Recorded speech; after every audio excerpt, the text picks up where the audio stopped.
I don't come here as a journalist seeking masala. I come here as a messenger of the people of India. Focusing and debating about governance is more important, far more important than focusing and debating about politics. आज पहली बार कोई आदमी ऐसा मिला जो हमसे governance पूछ रहा है, and we are really enjoying talking to you. A video of yours circulates where you said that by 2024 this will be done. मैं यमुना साफ कर दूंगा. नए सीवर ट्रीटमेंट प्लांट बना रहे हैं. यमुना को साफ करने की जिम्मेदारी मेरी. No, I agree. I admit. 3 बड़े वादे किए थे मैंने, वो मैं नहीं कर पाया. आज एडमिट कर रहा हूँ आपके शो पे. उसके बाद पिछले 2 साल से आप देख रहे हो, कभी ये जेल में, कभी मैं जेल में, कभी मनीष सिसोदिया जेल. When it comes to the Mohalla Clinic, the anti-corruption branch says that nearly 65,000 ghost patients were found. मैं थोड़ा सा स्पेसिफिक आपको डेटा दे देता हूँ. This is coming from Justice Mishra, and you've consistently said that the tanker mafia is done. But then Justice Mishra goes on to say that there is still a large number of tanker mafias that are already out there. अभी भी 3-4% दिल्ली ऐसी है जहाँ pipeline नहीं है, वहाँ tanker से अभी भी जा रहा है. What exactly is the logic behind freebies and how do they result into an economic output for the country? बड़े अच्छे क्वेश्चन पे आए हैं हम लोग. पूरे देश में हमारी अकेली सरकार थी जिसने ऑटो वालों को, टैक्सी वालों को, लेबर को 5-5 हज़ार रुपए उनके अकाउंट में डलवाए. They are bound to go out of business today or tomorrow, whether that's a pujari or a guitarist or even the sound recordist over here. If these people tomorrow stop making money because the industry is evolving, the government cannot come down and give them pocket money because it's just not viable for the state. सरकार होती किस लिए है यार? मैं आपसे पूछना चाहता हूँ, what does a women empowerment mean? So I think education and freedom. बस. And healthcare. असली एम्पावरमेंट पैसा होता है बॉस, बाकी सब थ्योरेटिकल है. आप जैसे पढ़े लिखे लोगों के चोंचले हैं. Why does it take so much time, sir? पिछले 10 साल तक क्यों नहीं हो पाया ये? What nonsense is this? ठीक करते हैं ना, जैसे आपने बताया करेंगे इसको. एक सरकार एक स्कूल नहीं चला सकती, वो देश क्या चलाएगी यार? एक स्कूल तुमसे नहीं चलता. In this politics, the collateral damage happens to the people of India. How do we fix the system which will not result into this clash? Because after all, we're governing the same people of India. At the end of the day, it's politics that is guiding everything. I have no idea how that makes sense, sir. I'm so sorry. Can you please explain?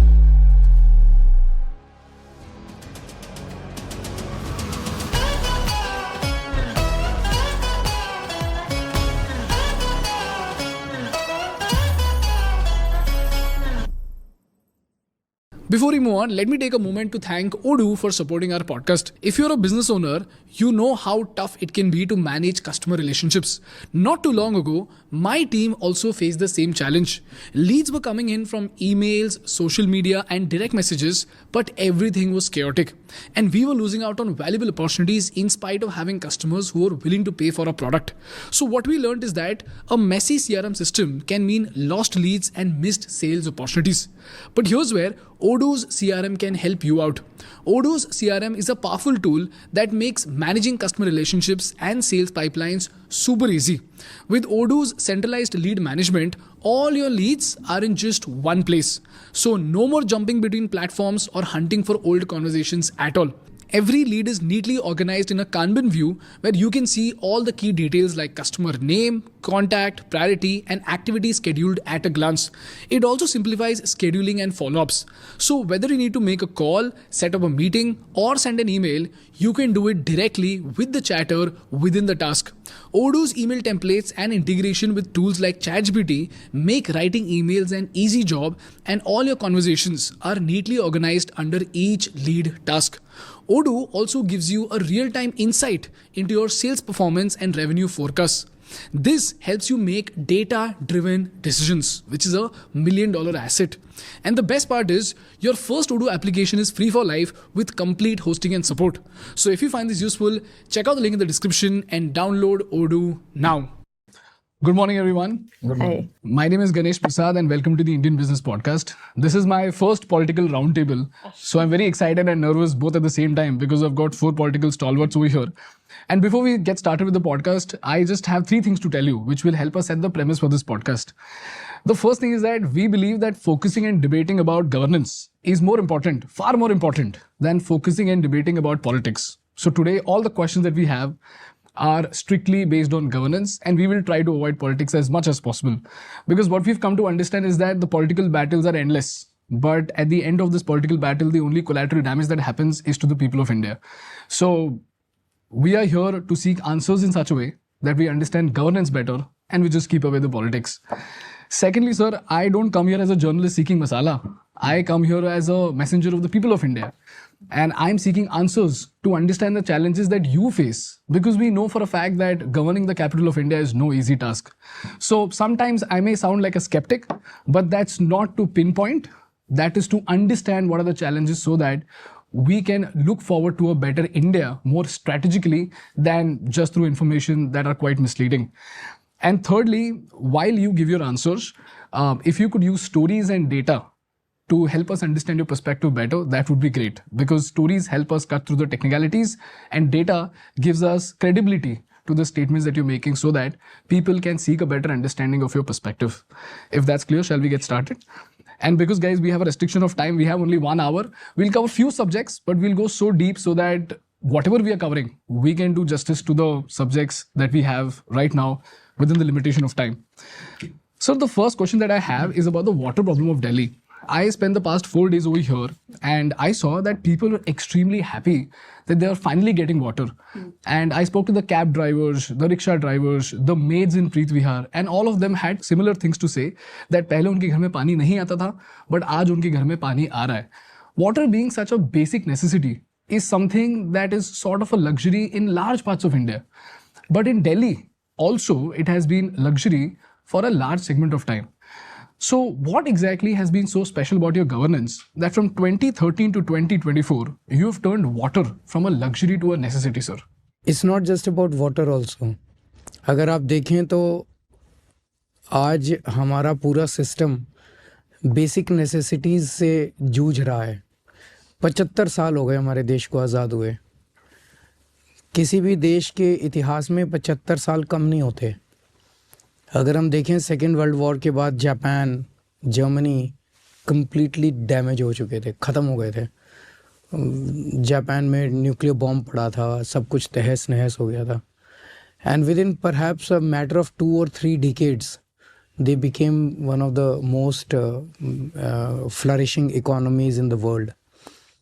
हमारा देश आज़ाद हुआ 1947 में, 1950 में संविधान आया और आज 75 साल हो गए हमारे देश को. हमारे देश के अंदर आज बेसिक सड़कें नहीं हैं, पानी नहीं है, बिजली नहीं है, स्कूल नहीं है, हॉस्पिटल नहीं है. तो 75 साल में किया क्या? मैं ये नहीं कह रहा, I am not underestimating whatever has been achieved so far. काफ़ी कुछ हुआ भी है, पर काफ़ी कुछ नहीं हुआ है और बेसिक नेसेसिटीज़ नहीं हुई हैं. दुनिया पता नहीं कहाँ की कहाँ जा रही है इनोवेशन में, रिसर्च में. हम कहाँ रह गए? तो पानी की जो आपने बात की, जब हमारी सरकार बनी थी मुश्किल से 40-50% दिल्ली में पानी पाइप्ड वाटर सप्लाई था. पाइप पहुंचते ही नहीं थे उनके घरों तक, तो वाटर टैंकर से पानी जाते थे. वाटर टैंकर से जब पानी जाते थे तो ऑब्वियसली बहुत बड़ा माफिया था वाटर टैंकर्स का. और पुरानी इमेजेस अगर आप उठा के नेट से देखेंगे तो एक वाटर टैंकर है, उसमें से मल्टीपल पाइप्स निकले हुए हैं. फिल्में भी बनी हैं इसके ऊपर. मेरे ख्याल से अभी एक फ़िल्म देखी थी, कौन सी थी वो, फुकरे 3 जो आई है, उसमें दिखा रहे हैं कि दिल्ली के वाटर टैंकर माफिया का दिखा रहे हैं, शायद वो उस ज़माने में. तो वो वाले पिक्चर्स होते. हमने पहला काम तो ये किया कि he was the water minister, now she is the water minister. May be they will throw more light on your questions, but I will just थोड़ा सा मैं पर्सपेक्टिव दे देता हूँ. हमने इतना किया कि हमने पानी की पाइपलाइन जगह जगह डालनी चालू की. That is a basic thing. तो लगभग 4000 किलोमीटर पानी की पाइपलाइन हम लोगों ने डाली है. अब ऑलमोस्ट 95-97% दिल्ली में पानी की पाइपलाइन पहुंच गई है. अभी भी 3-4% दिल्ली ऐसी है जहां पानी की पाइपलाइन नहीं है, वहाँ टैंकर से अभी भी जा रहा है. Because you'll meet some people will say tanker से पानी आता है. तो 3-4% अभी भी दिल्ली है जहाँ पानी के टैंकर से पानी जाता है. So this was the first challenge कि पानी सब जगह पहुँचे. Now Delhi is the capital city और हमें इस कैपिटल सिटी को कैपिटल के लेवल पे ही लेके आना है. देश की एक तरह से गौरव है हमारा दिल्ली जो है. तो केवल पानी की पाइपलाइन पहुंचाना इम्पोर्टेंट नहीं है, 24 घंटे पानी आना चाहिए और साफ पानी आना चाहिए. अभी हर गली मोहल्ले हर घर के अंदर जब आरओ लगे हुए हैं या फिल्टर लगे हुए हैं और उससे पानी पीते हैं लोग, इसकी ज़रूरत नहीं होनी चाहिए। सीधे जैसे यूरोपियन कंट्रीज़ में आप नल खोलो और पानी आता है और आप सीधे ग्लास भर के पानी पी सकते हो। दैट इज़ आवर एम कि वो अचीव करना है हम लोगों को। अभी इसकी शुरुआत हो गई। अभी मैं पिछले हफ्ते अबाउट अ वीक और 10 डेज बैक मैं राजेंद्र नगर विधानसभा में पांडव नगर एक कॉलोनी है, वहाँ पे मैं 24/7 प्योर वाटर सप्लाई की इनॉग्रेशन करके आया हूँ। So it has started, the pilot has succeeded. Now this will in the next 5 years this will spread all across Delhi और लोगों को साफ़ पानी मिलेगा, 24 घंटे पानी मिलेगा। और अब ये पानी आएगा कहाँ से भाई? पॉपुलेशन तो 2.5 करोड़ है, तो जब टैंकर से पानी जाता था तो लोग पानी बहुत कम मिलता था लोगों को। लेकिन जब मैं कह रहा हूँ 24 घंटे पानी आएगा, नल से पानी आएगा, साफ़ पानी आएगा, तो ऑब्वियसली पानी आएगा कहाँ से? एडिशनल पानी तो चाहिए ना। तो वो पानी कहाँ से आएगा वो ये एक्सप्लेन करेगा। इसने पूरा, he is an architect, Satendra Jain, professional architect है ये, और इसने पूरा प्लान बनाया हुआ है। अभी दिल्ली में 1000 जब हमारी सरकार बनी थी 900 MGD पानी दिल्ली में आता था। ओके ये 900 MGD पानी सालों सालों से आ रहा है, मतलब हमारे से भी पहले 900। पॉपुलेशन जो है वो बहुत बढ़ गई है, पानी की प्रोडक्शन और अवेलेबिलिटी नहीं बढ़ी है। तो पॉपुलेशन बढ़ गई है तो पानी की डिमांड भी बढ़ गई है, तो पानी आएगा कहाँ से? तो हमने ग्राउंड वाटर करके 900 को 1000 तक तो ले आए हैं पिछले 10 साल में, but that's not sufficient. Delhi की पानी की रिक्वायरमेंट 1250 to 1300 MGD है, तो बाकी पानी कहाँ से आएगा, कैसे आएगा, वो ये बताएं। देखिए, मैं आपको 2 चीज़ें बताता हूँ। इसमें हम 2 तरह से बात करें। एक तो वाटर जो हमारे को अवेलेबल है, 1993 में वाटर एग्रीमेंट हुआ था, तो जितना पानी 1993 में दिल्ली को मिलता था, आज 32 ईयर्स के बाद भी उतना ही मिल रहा है। पॉपुलेशन हमारी 1.5 गुना 2 गुना हो गई है, तो पानी तो 1.5 गुना 2 गुना होता तो काम चल जाता। दूसरा, जैसे सर ने बताया कि भाई हमने बहुत सारी अलग अलग पाइपलाइन डाल के अवेलेबिलिटी और जगह बढ़ा दी है। तो सबसे पहले जो बताना भूल गए सर, कि हमने जो 20,000 लीटर पानी फ्री किया, उससे क्या हुआ? वाटर कंजर्वेशन हुआ। तो महीने में जो 25,000 करते थे, 30,000 करते थे, अब वो 18,000 17,000, क्योंकि वो 20 फ्री हो जाए, 20 से नीचे लेना चाहते ये कर दिया कि 20,000 लीटर तक पानी फ्री है। 21,000 होते ही सारे का पैसा लगेगा, 1,000 का नहीं लगेगा, 21,000 होते ही पूरे 21,000 का। तो people have started conserving water and bringing it down to below.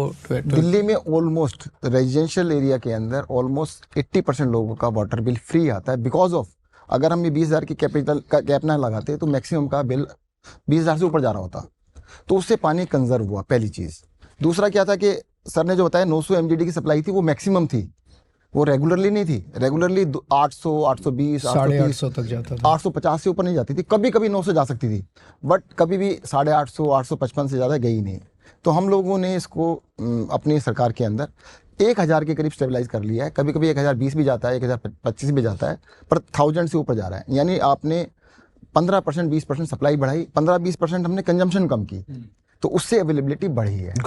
दूसरा पॉइंट हमने क्या किया कि भाई मैक्सिमम की बात कर लेते हैं ना, हम लोग कहते भाई अभाव में जीने से अच्छा एक्स्ट्रा में चलें।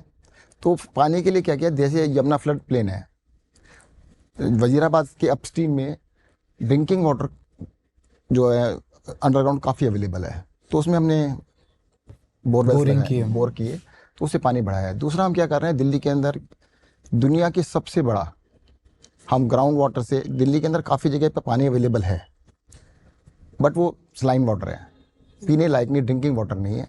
जैसे इनकी असेंबली है आतिशी जी की, कालका जी, काफ़ी ऊपर पानी है, बट पानी सारा इस लायक नहीं है, थोड़ा सा उसको साफ़ करना है। तो हमने सबसे ज़्यादा दुनिया के टेंडर्स किए हैं, पीछे अब कर रहे हैं, बढ़ा रहे हैं। तो पानी को ज़मीन से एक्सट्रैक्ट करेंगे, जो कि स्लाइन का मतलब खारा पानी है, पीने लायक नहीं है, उसको आरओ करके हम सप्लाई कर देंगे।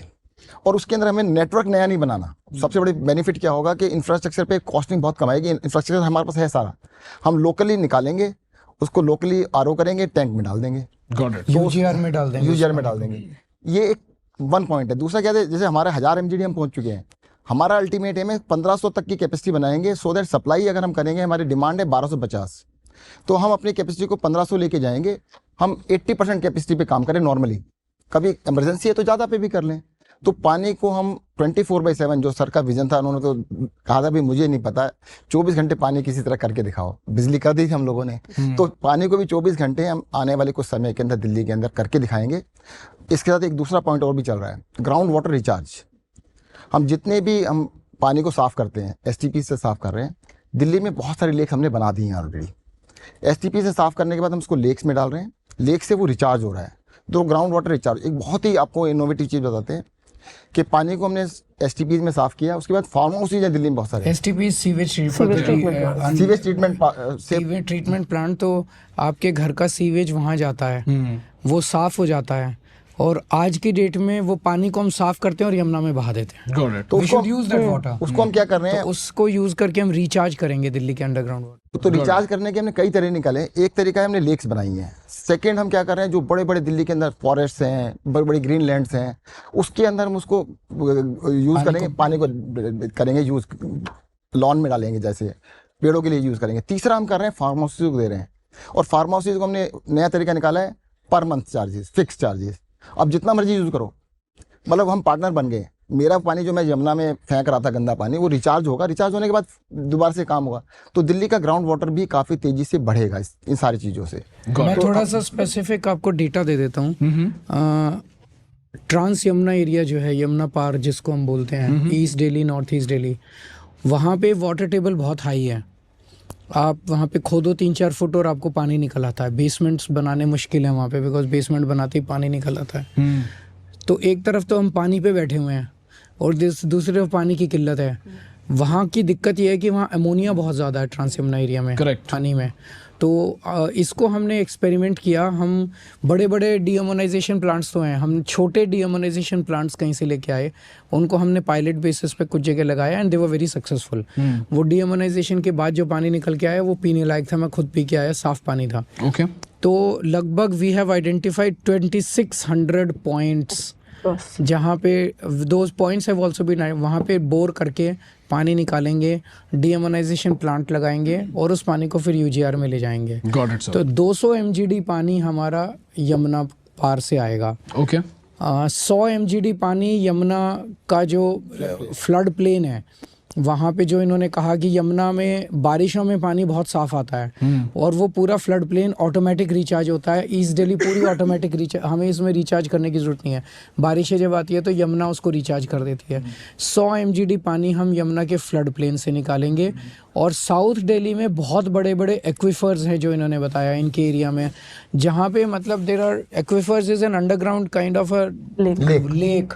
वहाँ पे पानी सलाइन है, वहाँ पे 200 MGD पानी वहाँ से निकालेंगे, तो वो पानी को RO से ट्रीट करके हम उसको साफ, तो 1500 MGD पानी 1000 से 1500 करने का प्लान इन लोगों का है। Sir, one question that I had is, और ये मैंने पिछले 4 दिन में ना सब लोगों से बात किया, तो उन्होंने मुझे यही चीज़ बताया कि पानी आ रहा है हमारे पास, लेकिन कभी कभी ऐसा हो जाता है कि उनके टैप से नाले का पानी आ जा रहा है, गंदा पानी आ रहा है, कम आता है, पूरे दिन में घंटा आता है, 2 घंटा आता है, फिर ये टंकी भर लेते हैं, घर में खूब सारी बाल्टियां भर लेते हैं, फिर जब अगले दिन आता है तो पिछले दिन वाला पानी उंडेल देते हैं। तो वो वेस्टेज भी है। तो 24 hour water supply, certain water supply, साफ वाटर सप्लाई आएगा तब। नहीं सर, ये लोग बोल रहे हैं टैप से कभी कभी नाले का पानी आ जाता है। नहीं, नाले का नहीं, वो सीवर और पानी की पाइपलाइन कई जगह मिक्स हो जाती हैं, वो एक दूसरे के ऊपर जा रही हैं, कहीं लीकेज हो गया, वो लीकेज जो है मान लो सीवर, तो वो पानी उसमें मिक्स हो जाता है। So how do we fix this, sir? This is fixed. ये अब तो टेक्नोलॉजीज अवेलेबल है, यू डोंट नीड टू, आपको सारी सड़क तोड़ने की जरूरत नहीं है। आप ऊपर से मशीन घुमा दीजिए और आपको पता चल जाता है कि एग्जैक्टली किस लोकेशन के ऊपर लीकेज है, उसको फिक्स कर दीजिए। बिकॉज सर जब मैंने इनसे बात किया ना, इसमें एक और प्रॉब्लम ये निकल कर आता है कि उन्होंने बोला कि जब कभी कभी इनको अगर नाले का पानी दिख जाता है तो उसके they get scared and then eventually they have to spend 6,000-7,000 rupees into getting an Aquaguard. I agree. And so ये वाली प्रॉब्लम्स कुछ एरियाज में हैं गंदे पानी की। Got it. ठीक है sir. Sir, one question that I had is, this is coming from Justice Mishra, and you've consistently said that the tanker mafia is done. But then Justice Mishra goes on to say that, there is still a large number of tanker mafias that are already out there. There's a lot of leakage that's happening, because of which time and again during summer, Delhi suffers from lack of water. तो जैसे मैंने बताया कि tanker mafia नहीं कहूँगा मैं, अब सरकारी टैंकर चलते हैं। Okay. सरकार टैंकर भेजती है, कोई माफिया नहीं है। मतलब उस सरकारी सिस्टम के अंदर जैसे ड्राइवर जा रहा है, उसने बदमाशी करके कहीं पे टैंकर बेच दिया, पानी तो टैंकर से फ्री जा रहा है लेकिन उसने बदमाशी करके कहीं पे पैसे ले लिए, उतना सिस्टम के अंदर वो हो सकता है। Okay. लेकिन अब कोई प्राइवेट टैंकर माफिया जो पहले ज़माने के थे कि पूरी दिल्ली में टैंकर माफिया चल रहे हैं, वो सारी आपको ना तो इमेजेस देखने को मिलती है ना स्टोरीज देखने को मिलती है। पर I right in the beginning I admitted that 4 to 5% अभी भी दिल्ली में टैंकरों से पानी जा रहा है, नंबर 1। नंबर 2, जब गर्मियाँ आती हैं तो कुछ एरियाज ऐसे होते हैं टेल एंड वाले जहाँ पे पानी नहीं पहुँच पाता, तो वहाँ पे भी फिर पानी जो है वो टैंकरों से भेजा जाता है। तो in those summer heat months it could go up to 15% 20% of Delhi getting their water through this. पानी की दिल्ली में किल्लत है, मैं तो बता ही रहा हूँ कि हमारी रिक्वायरमेंट 1250 की है, 1000 प्रोड्यूस कर रहे हैं। अब फॉरगेट अबाउट समर्स, हमें हरियाणा से यमुना से पानी मिलता है। हरियाणा में पानीपत के अंदर जो इंडस्ट्री है वो इंडस्ट्री उसके अंदर अपना सारा एफ्लुएंट छोड़ देती है। अभी पिछले महीने ही हम दोनों काफ़ी ज़्यादा वो वर्कड अप थे कि अमोनिया फिर दिल्ली में जो पानी यमुना से पहुंचता है वो उसमें अमोनिया बहुत ज़्यादा हो रहा है। Correct. बहुत ज़्यादा। तो जब अमोनिया बहुत ज़्यादा हो जाता है तो हमें अपने वाटर ट्रीटमेंट प्लांट शट करने पड़ते हैं। करेक्ट। बिकॉज हमारे वाटर ट्रीटमेंट प्लांट उस अमोनिया को डील करने के काबिल नहीं है। तो हमारे 2 वाटर ट्रीटमेंट प्लांट अगर पूरे शट हो गए तो इस एरिया की काफ़ी बड़ी दिल्ली जो है वो सफ़र करती है। तो जब वो काफ़ी बड़ी दिल्ली सफ़र करती है तो इट्स नॉट जस्ट समर की आप तो बात कर रहे हो, अभी विंटर में भी ये मॉडल टाउन है, वजीरपुर है, आदर्श नगर है, इन एरियाज के अंदर पिछले 15-20 दिन से पानी नहीं आ रहा। क्यों? क्योंकि वाटर ट्रीटमेंट प्लांट शट करने पड़े। वहाँ पे अमोनिया का लेवल 7 हो गया है। It should be much less than 1। Sir जब भी ये जो अमोनिया या किसी चीज का इशू आता है ना सर, यहाँ पे there is always a tussle that we see between BJP and Aam Aadmi party. क्योंकि यहाँ पे मैं बस पढ़ रहा था, Saurabh Bhardwaj said that BJP led Haryana government is responsible for this, just like you said, but then when the BJP leaders were asked for it, they said this is false and misleading. Sir, the one question that I had is, now this is a procedural issue. नहीं, ये तो fact है। Wazirabad plant बंद पड़ा है ammonia की वजह से। अब मीडिया में जो मर्जी बाइट देते रहो, मीडिया की मजबूरी है कि उनको उनकी बाइट्स दिखानी पड़ती है। Got it. सर तो इसका लॉन्ग टर्म सोल्यूशन क्या है? Because I was speaking to Nirmala ma'am also, she said the same thing that when it comes to politics and governance, it can't be disruptive between the state and the centre, it can't be disruptive between the state and the state, there has to be progressive coordination. But time and again the same thing happens, there is a Kaveri dispute that's happening between Tamil Nadu and Karnataka, here we have this dispute which is happening between Haryana and Delhi for water problems, and like I said in this politics the collateral damage happens to the people of India. So what is the system, how do we fix the system which will not result into this clash, because after all we're governing the same people of India. So at the end of the day it's politics that is guiding everything. Okay. तो politics की वजह से ये सारे disputes हैं। Okay. तो but मैं बाकी देश के डिस्प्यूट्स में तो नहीं जा सकता, I can't give a solution to Kaveri dispute, but Delhi के बारे में कह सकता हूँ that whereas on one hand we will keep on trying to get our adequate share of Delhi's waters from other states. We will seek a review of the earlier agreements based on the rise in Delhi's population. However, we will not solely depend on that. हम जो मैंने अभी आपको plan बताया कि 500 MGD पानी हम अपने दिल्ली के ग्राउंड वाटर से हम तैयार कर लेंगे, वो पूरा प्लान हमारे पास है। Got it. तो साथ साथ ये भी करेंगे, ग्राउंड वाटर से भी करेंगे, और we will also seek a review of the earlier agreement. Sir, but is there a strategic way to go about it? Like you can be persistent, you can insist, you can sit on protest, but that slows down the process, right? What's the long-term solution to this? बता दिया ना, हम अपने आप कर रहे हैं। हम अपने आप करेंगे, वो हमें कुछ नहीं देंगे। सर ने क्या कहा है, वो कुछ भी नहीं देंगे, मान के चलो। वो जो भी देंगे बोनस है। अच्छा, आप assume करके चल रहे हो कि कुछ भी नहीं देंगे हमारे। ये वो देख लेंगे तो फिर ये कोर्ट में ले जाके कहेंगे इनको जरूरत ही नहीं है, तो मैं ये भी नहीं कहूँगा। अच्छा, ठीक है। मैं ये भी नहीं कहूँगा, दिल्ली के लोगों को उनके हक का पानी मिलना चाहिए, लेकिन हम वो कब देंगे, कैसे देंगे, हमें नहीं पता। Got it. तो तब तक हम दिल्ली के लोगों को सफर नहीं होने देंगे। Sir, is the state of Yamuna so bad right now because of the dumping of waste into the Yamuna River from other states? No, हमारी दोनों हैं। यमुना में दिल्ली का भी सीवेज जाता है, गंदा पानी जाता है। इधर से हरियाणा से बादशाहपुर ड्रेन में आता है, बादशाहपुर ड्रेन से नजफगढ़ ड्रेन में जाता है, नजफगढ़ ड्रेन जो है वो यमुना में गिर जाती है। ओके वो सारा भी, और नजफगढ़ ड्रेन दिल्ली का भी सारा गंद लेके पूरे it runs across the city. Najafgarh drain इधर बादशाहपुर का गंद लेके आती है, फिर दिल्ली से जब होते हुए जाती है तो दिल्ली का सारा सीवर उसके अंदर गिरता है। और फिर ये उधर से यूपी से शादरा ड्रेन आ रही है, तो यूपी का शादरा ड्रेन सारा गंद लेके आती है, और दिल्ली की अपनी जो ड्रेन्स हैं वो उसके अंदर गिर रही हैं। ओके सो दिल्ली का भी कचरा है, यूपी का भी कचरा है, और हरियाणा का भी कचरा है। ओके अब इसमें ऐसा है कि हम काफ़ी आगे आ गए हैं यमुना को साफ़ करने के लिए। हमारा जो सीवर है, दिल्ली में अनऑथराइज्ड कॉलोनीज़ हैं बहुत ज़्यादा। There are about 1792 unauthorized colonies in Delhi. Okay What is an unauthorized colony? It is an illegal colony, not sanctioned by the government. तो उन unauthorized colonies के अंदर 2015 में जब हमारी सरकार बनी, उसके पहले वहाँ कोई भी डेवलपमेंट अलाउड नहीं था। वहाँ पानी की पाइपलाइंस नहीं थी, वहाँ सीवर की पाइपलाइंस नहीं थी, वहाँ सीवेज नहीं थे, सड़कें नहीं थी, कुछ नहीं था। तो ऑर्डर्स थे सेंट्रल गवर्नमेंट के इनके कि ये अनऑथराइज्ड हैं, so you can't provide basically. We worked out the entire system and we got a system in place कि यहाँ पे डेवलपमेंट होगा, कि लोग तो रह रहे हैं वहाँ पे, और almost 50 to 60% of Delhi is staying in unauthorized colonies. That is a massive failure of DDA. DDA was supposed to build lot of houses in Delhi. DDA failed.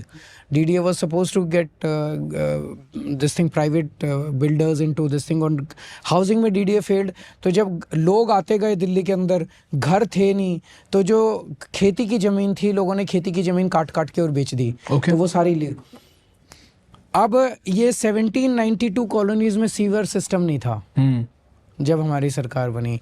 इसका सारा सीवेज इसमें जाता था, नजफगढ़ ड्रेन में और इन सारी ड्रेन्स में जाता था। हमारे 6 बड़ी ड्रेन्स जाती हैं यमुना के अंदर। ओके इनसे यमुना में, तो उसकी वजह से सारा वो कचरा था।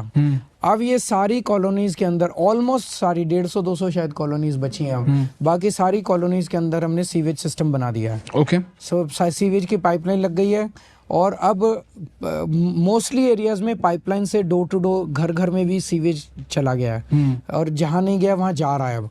ओके पाइपलाइन डल गई है, मेन पाइपलाइन सीवेज की। Now this entire sewage has to be taken to a sewage treatment plant. तो दिल्ली के अंदर जो एग्जिस्टिंग सीवेज ट्रीटमेंट प्लांट्स हैं उनकी कैपेसिटी बढ़ाई जा रही है। ऑलमोस्ट सभी प्लांट्स की कैपेसिटी 1.5 टाइम्स कर रहे हैं। नए सीवेज ट्रीटमेंट प्लांट्स लगा रहे हैं, तो इनमें एग्जिस्टिंग की कैपेसिटी बढ़ा देंगे और नए सीवेज ट्रीटमेंट प्लांट्स लगा देंगे, तो दिल्ली का सारा सीवर जो है वो इन सीवेज ट्रीटमेंट प्लांट्स में जाना चालू हो जाएगा, और यमुना के अंदर गंदा पानी जाना दिल्ली की तरफ से बंद हो जाएगा। ओके शादरा का और बादशाहपुर का भी सुप्रीम कोर्ट के और एनजीटी के ऑर्डर्स हैं दोनों स्टेट गवर्नमेंट्स को कि आप दिल्ली के अंदर अपना कूड़ा नहीं भेज सकते, but the orders are not being followed.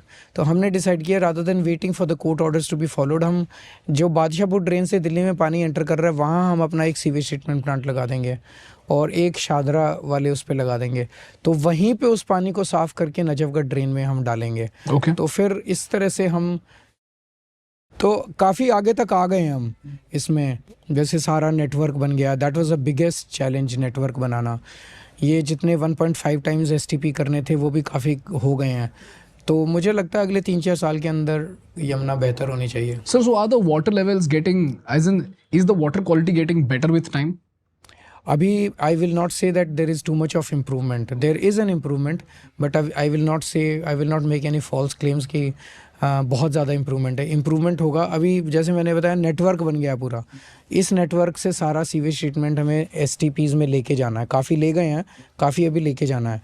फिर ये सीवेज ट्रीटमेंट का भी जो ये पुराने एसटीपीज़ लगे हुए हैं, तो पुराने एसटीपीज़ इसको क्वालिटी ऑफ वाटर कहते हैं 30/40, it should come down to 10/10 purity. Okay तो 10/10 प्योरिटी के लिए भी वहाँ पे सारे पुराने सीवेज ट्रीटमेंट प्लांट्स में हमने इक्विपमेंट्स लगा रहे हैं। ये जब हो जाएगा और ये जाएगा तब आप यमुना साफ देख पाएंगे। Sir, but why does it take so much time sir? पिछले 10 साल तक क्यों नहीं हो पाया ये?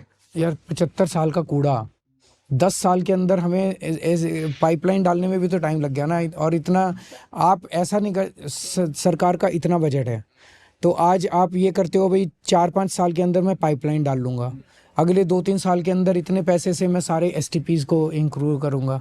मेरे पास इन्फाइनाइट पैसा नहीं है, तो you break up you make milestones.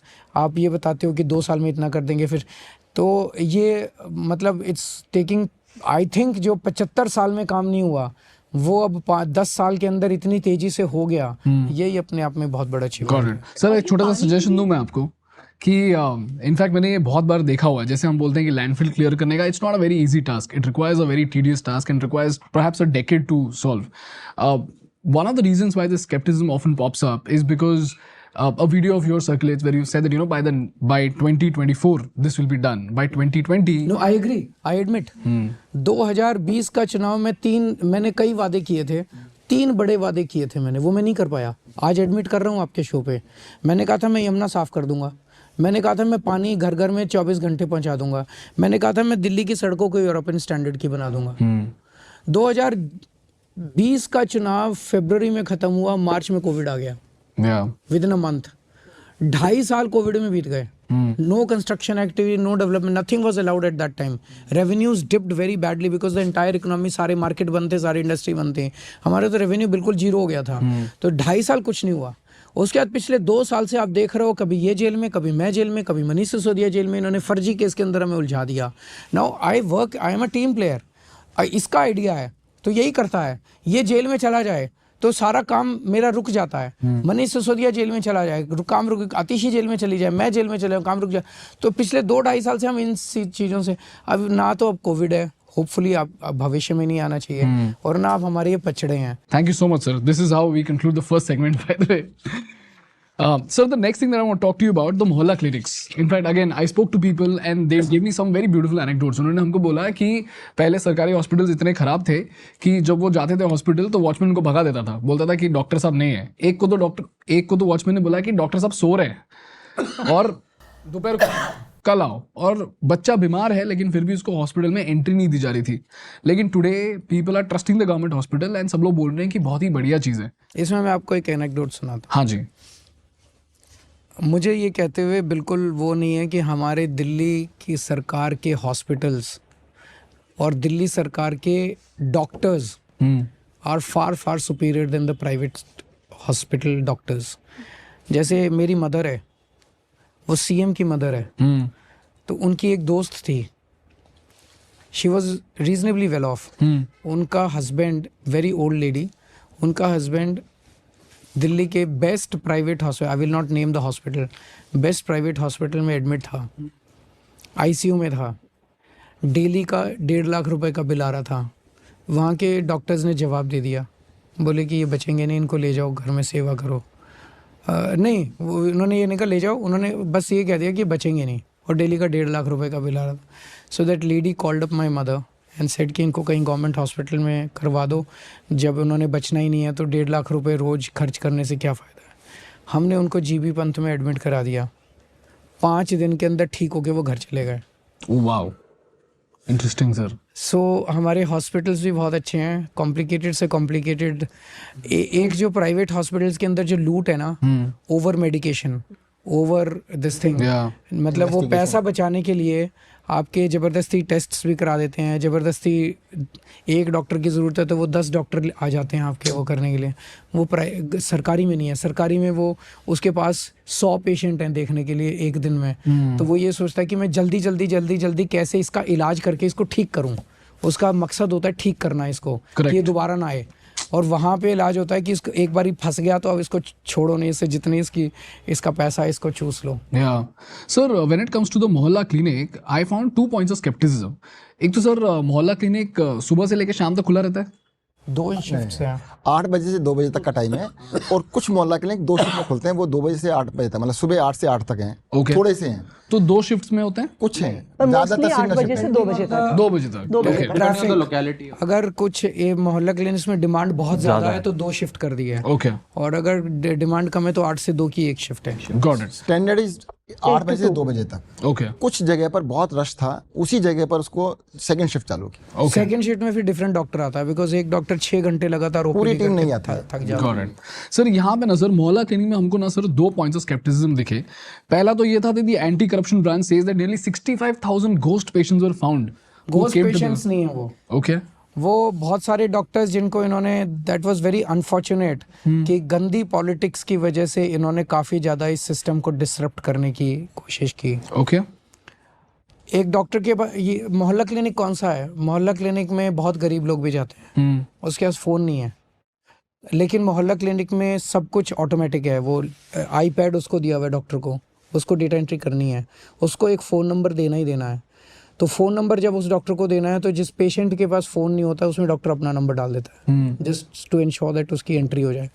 मैं जेल में था, जेल में तो फ़ोन नहीं अलाउड था, तो जेल में जब फ़ोन अलाउड नहीं था तो वहाँ पे डॉक्टर क्या डेटा एंट्री करेगा मेरी, जब मैं पेशेंट हूँ, मैं डॉक्टर के पास गया दिखाने के लिए, वो क्या डेटा एंट्री करेगा, वो फिर वहाँ पे अपना फ़ोन नंबर डाल देता है। तो दी 65,000, मैं ये नहीं कहूँगा सारे, हो सकता है कि 5-10% ने गड़बड़ की भी हो, उनको पकड़ो, लेकिन सारे जहाँ पे भी आपको वो मिले तो वो सारे फर्जी नहीं है। मतलब कई जगह डॉक्टर्स ने अपने नंबर। सर मैं एक काम करूँगा आपको, दिल्ली की वोटर लिस्ट ले लीजिएगा, उनसे डाटा ले लीजिएगा, तो सारे घोस्ट हैं उसमें। तो बहुत सारे नंबर्स के आगे 9-10 टाइम्स लिखा होता है, 9 क्यों लिखा जाता है सर? वो घोस्ट नहीं है, वहाँ पे सीसीटीवी कैमरे लगे हुए हैं, हर जो भी आता है उसकी एंट्री होती है, रजिस्टर में भी एंट्री, सब कुछ एंट्री होती है। हर मोहल्ला क्लिनिक में 2-2 सीसीटीवी कैमरे हैं। ओके। एक पेशेंट की वहाँ पे वीडियो है, तो वहाँ पे scope of manipulation is limited, but you can always, कि ह्यूमन इंजेन्युइटी ऐसी है कि किसी भी सिस्टम को वो कर लेती है। तो मैं ये नहीं कह रहा कि 100% system must be hunky dory, but just because a few गलत चीजें पाई गई, they tried, the central government tried to disrupt the entire system. मैं जब जेल में था, इन्होंने सारे मोहल्ला क्लिनिक्स की दवाइयां बंद करा दी, सारे मोहल्ला क्लिनिक्स के टेस्ट्स बंद करा दिए। जो डॉक्टर्स थे उनकी 4-4 महीने तक डॉक्टर्स की पेमेंट्स नहीं की। Is that done? No. 4 crore या से 5 करोड़ पेशेंट्स, 5 करोड़ पेशेंट्स अभी तक मोहल्ला क्लिनिक में इलाज करा चुके हैं। आपका डेटा कह रहा है 65,000 गलत नंबर मिले, लेट अस अज्यूम आपका डेटा ठीक है, मैं उसको डिस्प्यूट नहीं। 5 करोड़ में से अगर 65,000 नंबर गलत मिले तो क्या सारे मोहल्ला क्लिनिक बंद कर दोगे तुम दिल्ली के? Make sense sir. आप उन 65,000 को जेल भेज दो, जिन्होंने भी किया उनको जेल भेज दो। सारी दवाइयां कैसे बंद कर सकते हो यार मोहल्ला क्लिनिक की? टेस्ट बंद कैसे कर सकते हो? How could LG and central government do this? उसके लिए भी हमें धरना करना पड़ता है कि हमारी दवाइयां दोबारा रिस्टोर करो, हमारे टेस्ट दोबारा रिस्टोर करो। Got it. Sir, if I were to play devil's, अगर 1% ट्रेन लेट होती है, सारा रेलवे सिस्टम बंद कर देंगे क्या? correct. जो एक परसेंट लेट है उनको ठीक चला लो। Understood. अगर एक रेलवे का एक्सीडेंट हो जाए तो रेलवे बंद कर देंगे कल। समझ रहा हूँ सर मैं। सर एक क्वेश्चन था सर मुझे, and this is purely playing devil's advocate, because sir हमारा एक कोर्स है जहाँ पे ना ये फर्जी सिस्टम बहुत चलता है, तो हमने ओटीपी के थ्रू उसको फिक्स कर दिया, बट यहाँ पे ओटीपी के थ्रू उसको फिक्स नहीं कर सकता बिकॉज बहुत लोगों के पास फोन नंबर्स नहीं है। तो मान लो मैं एक प्राइवेट लैब हूँ जो मोहल्ला क्लिनिक से सारे टेस्ट को लेता हूँ और मैं उसको टेस्ट करता हूँ, और मैंने अगर मान लो एक डॉक्टर के साथ टाइप कर लिया और मैं डॉक्टर को बोलता हूँ कि आप बस, क्योंकि मोबाइल नंबर है नहीं, कोई वेरिफिकेशन का कोई सिस्टम नहीं है, तो आप 000 डाल दो और ये दिखा दो कि मैंने लैब टेस्ट कराया है, दिल्ली सरकार मुझे रिइंबर्समेंट दे देगी। तो do we have a system to be able to curb this? है भी शायद, और कर भी सकते हैं। मेरा ये कहना है कि नियत का सवाल है। अगर आपकी नियत सिस्टम को ठीक करने की थी, जैसे आपने अभी एक सिस्टम बताया, कर सकते हैं, वी कैन डू इट। इसी तरह से बैठ के बात करके उस सिस्टम को सुधारा जा सकता है।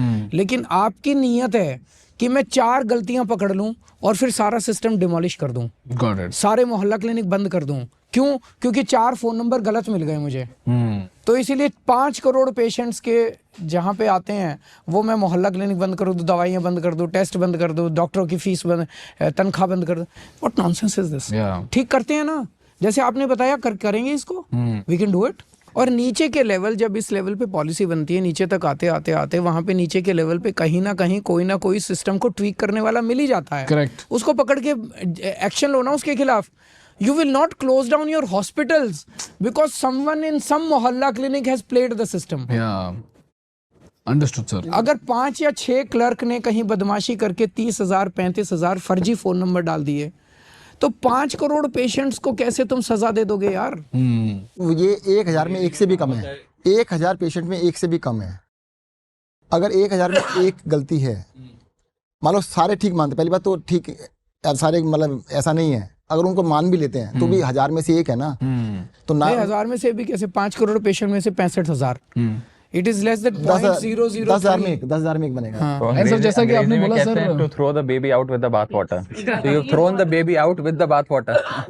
Ban Ki-moon, when he was US Secretary General, he came to visit Mohalla Clinic. और वो नॉर्वे की प्राइम मिनिस्टर कौन थी?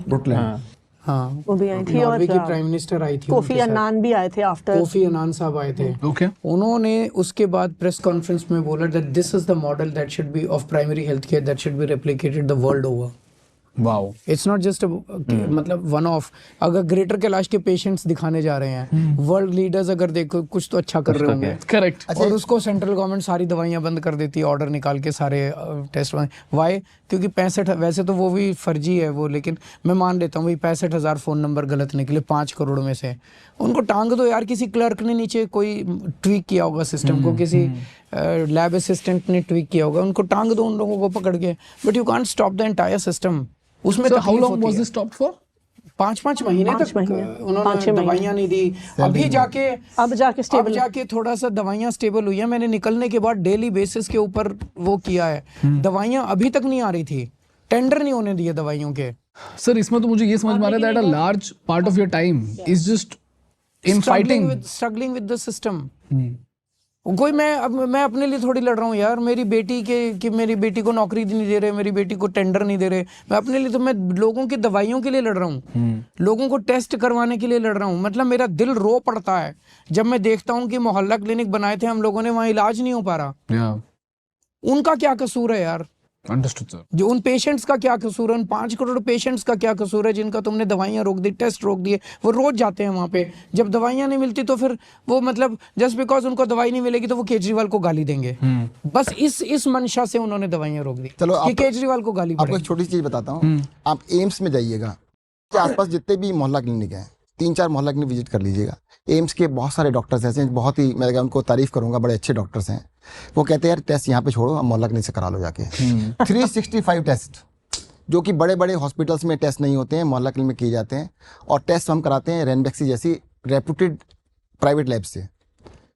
और वो क्या कह रहे हैं कि ये आप प्राइवेट लैब से नहीं खाओ, अपनी लैब लगा लो। यार लैब लगाने में 1000 करोड़ लगते हैं, जब प्राइवेट लैब अवेलेबल है पर और उससे अच्छा टेस्ट करे। Of course. मुझे 80% डिस्काउंट दे रही है बिकॉज ऑफ बल्क। Yeah. मैं इतना बल्क में काम करा रहा हूँ। वो कहते हैं नहीं हम अपनी अलग से लैब लगाएं। यार कौन सा मॉडल समझा रहे हो आप हमारे को? Yeah. कल को आप ऐसा कीजिएगा, हम कहते हैं हर चीज की फैक्ट्रियां भी लगा लेते हैं, दवाई बनाने की भी फैक्ट्री लगा लेते हैं। ये कमाल हो गया। हमें मैं जनता दवाई को भी बाहर से क्यों खरीदे? फिर दवाई की फैक्ट्री लगा ले, सेंट्रल गवर्नमेंट सारी दवाइयां खुद ही बनाए, भाई हमने टेबल चेयर भी खुद ही बनाना चालू कर दे। And sir, it's quite ironical. that in the absence of a primary healthcare setup like this, आप बुखार हो, गला खराब हो, वायरल फीवर हो, फ्लू हो, आपको LNJP या GP-1 जैसे सुपर स्पेशलिटी हॉस्पिटल जाना पड़ेगा। Imagine the pressure on those hospitals. Yeah. आपने 80-90% ट्रैफिक डाइवर्ट करके at a level of a primary health care centre like मोहल्ला क्लिनिक सारा डील कर लिया। और जो सुपर स्पेशलिटी हॉस्पिटल्स हैं they deal with bigger problems and bigger illnesses. So in fact बड़ा स्ट्रीमलाइन करके ये सिस्टम बनाया गया। और अगर मोहल्ला क्लिनिक ठप हो जाते हैं, the other side effect of that is कि सारा वर्कलोड हमारे super speciality hospital. Not only that, हमने 3 लेवल सिस्टम बनाया। There is Mohalla clinic, there is bigger hospital, बीच में हमने पॉली क्लिनिक्स का एक लेवल बनाया। Polyclinics. Has this already started, sir? या उस 125 के करीबन। Okay. अभी मतलब 260 तैयार हो गए हैं, उसमें से लगभग 40-50 चल रहे हैं। तो उसमें मोहल्ला क्लिनिक ऐसे है जिसमें इन पेशेंट्स नहीं है, OPD है बस। आता है, दिखाता है, दवाई लेता है, टेस्ट कराता है, चला जाता है। वो पॉली क्लिनिक वो है जहाँ पे 8 किस्म के स्पेशलिस्ट्स बैठते हैं। ऑर्थो का बैठता है, गायनी का बैठता है, पीडियाट्रिक्स का बैठता है। इस तरह से 8 किस्म के स्पेशलिस्ट बैठते हैं। उसमें 1 दिन की IPD होती है। मान लो किसी का फ्रैक्चर हो गया तो वो जाता है वहाँ पे प्लास्टर लगवाने से, सुबह से शाम तक की उसकी होती है, शाम को उसको डिस्चार्ज कर देते हैं। Okay. जिसकी बीमारी, तो ये मोहल्ला क्लिनिक से एक लेवल ऊपर है। जिसकी यहाँ भी इलाज नहीं हो सकता वो फिर ऊपर जाता है। तो जो राघव कह रहा था कि इतने सारे पेशेंट्स जो इन बड़े से हॉर्स में, वो सारा वर्कलोड जो है वो पॉली क्लिनिक और मोहल्ला क्लिनिक में शिफ्ट हो गया। आप इसको पेशेंट के नज़रिए से देखिए। इकोनॉमिक सर्वे ऑफ इंडिया बताता है, parliamentary standing committee on health care की रिपोर्ट्स बताती हैं कि मैक्सिमम इंडियन फैमिलीज अपना गोल्ड प्लेज करती हैं, सोना गिरवी रखती हैं, बच्चों की शादी करने के लिए नहीं, बच्चों को फॉरेन में पढ़ाई कराने के लिए नहीं, बल्कि अपनी किसी मेजर इलनेस या कोई हेल्थ केयर इशू जो फैमिली में आया उससे बैटल करने में। सबसे ज्यादा सोना गिरवी रखा जाता है कि कोई बड़ी बीमारी हो जाए तो उसके इलाज कराने के लिए जो खर्च है वो उससे पूरा किया जाता है। और सिर्फ ये भी नहीं, एक प्रोडक्टिव मेंबर इकोनॉमिकली जो इकोनॉमिक साइकिल में प्रोडक्टिवली कंट्रीब्यूट करता है देश की, अगर वो बीमार पड़ जाए एक परिवार का, तो परिवार कई साल पीछे हो जाता है। करेक्ट। तो health care is so important and so critical, और अगर हम उसे प्राइमरी हेल्थ केयर लेवल पे या सुपर स्पेशलिटी लेवल पे डील करते हैं, हम उस फैमिली को इकोनॉमिक साइकिल से बाहर जाने से भी प्रोटेक्ट कर रहे हैं। Sir, here doesn't a policy like Ayushman Bharat help? Ayushman Bharat की बड़ी सारी प्रॉब्लम्स हैं। फर्स्ट एंड फॉरमोस्ट कंडीशंस, आप दिल्ली के किसी भी हॉस्पिटल में चले जाएं और वहाँ 100 पेशेंट्स का सर्वे करें, उसमें से कम 50-60% पेशेंट्स एडजॉइनिंग स्टेट से आए हुए मिलेंगे। ओके। और सारे एडजॉइनिंग स्टेट्स में आयुष्मान भारत है। फिर उनको इधर आने की क्या जरूरत पड़ रही है? क्या जरूरत है सर? आप बताओ। Because they don't get इसका मतलब Ayushman Bharat is a non working system. अगर यूपी में, हरियाणा में, मध्य प्रदेश में, राजस्थान में, यहाँ सब जगह आयुष्मान भारत है, बिहार में, यहाँ सब जगह आयुष्मान भारत है। अगर यहाँ आयुष्मान भारत अच्छी काम कर रही है तो दिल्ली क्यों आ रहे हो? So, but this is insurance too, sir. Can't they get insurance anywhere? नहीं, जस्ट तो फर्स्ट इज बेसिक ये है कि इसका मतलब something is wrong with Correct. Ayushman Bharat. Understood. If it had been working, they need not have traveled all across to Delhi. Second is Ayushman Bharat कहती है जिसके पास 2 व्हीलर है, जिसके पास पक्का मकान है, जिसके पास घर में टीवी है, जिसके पास फ्रिज है, जिसके पास ये है, उस पे एप्लीकेबल नहीं है। Really? तो दिल्ली में तो कोई बचेगा ही नहीं। हम दिल्ली में इतना बुरा नहीं है कि किसी का पास टीवी भी ना हो। टीवी तो झुग्गी वालों के पास भी है। So if you're like a normal person who just has an Activa, you're not eligible for Ayushman Bharat. Eligible for Ayushman Bharat in your family। Ayushman Bharat का एक और बहुत दिल्ली में तो जो झुग्गी में भी रहते हैं उनका मकान पक्का है। मतलब हाँ, एक तरह से देखा वो झुग्गी भी जो पक्की है, नंबर 1, नंबर 2 टीवी तो सबके घर में है। फ्रिज तो सबके घर में मिलेगा, झुग्गी वाले के घर में भी मिलेगा। तो वो तो आयुष्मान भारत में दिल्ली में कवर कौन होगा? कोई कवर नहीं होगा। फिर हमने उनको ये भी ऑफर किया, हमने कहा ठीक है ऐसा कर लेते हैं कि हमारी भी योजना रखते हैं, आपकी भी रखते हैं। Why fight with each other? जितने लोगों को आपकी योजना में बेनिफिट मिल जाए आपके में ले लो, बाकी जो है जिसको नहीं मिलेगा वो बोले नहीं, योजना एक ही चलेगी, हमारी चलेगी।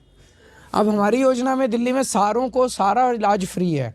जैसे मैंने बताया कि कोई अमीर से अमीर आदमी भी मोहल्ला क्लिनिक में आए, उसके सारे टेस्ट फ्री, सारा इलाज फ्री, सब कुछ फ्री। अब मैं वो बंद कर दूं और मैं ये कहूँ जिसके पास टीवी है, जिसके पास ये, बस उनको नहीं मिलेगा और बाकी को मिलेगा, तो मैं तो एक अच्छे खासे वर्किंग सिस्टम को बंद करके एक कम्प्लीटली स्टूपिड सिस्टम को लागू करूंगा, तो इट डजंट मेक सेंस। दूसरी बात आप देखिए, उसमें 5 लाख पर ईयर की कैप है फॉर द होल फैमिली। अब मान लीजिए कि परिवार के 2 सदस्य हैं, मेरी मदर बीमार हो जाती हैं, उनको कोई इलाज चाहिए।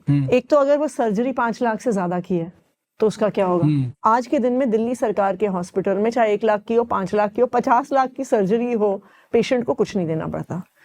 अच्छा, मान लीजिए मेरी मदर ने करा ली 5 लाख की सर्जरी, उसके बाद जब मैं बीमार होंगी तो क्या होगा?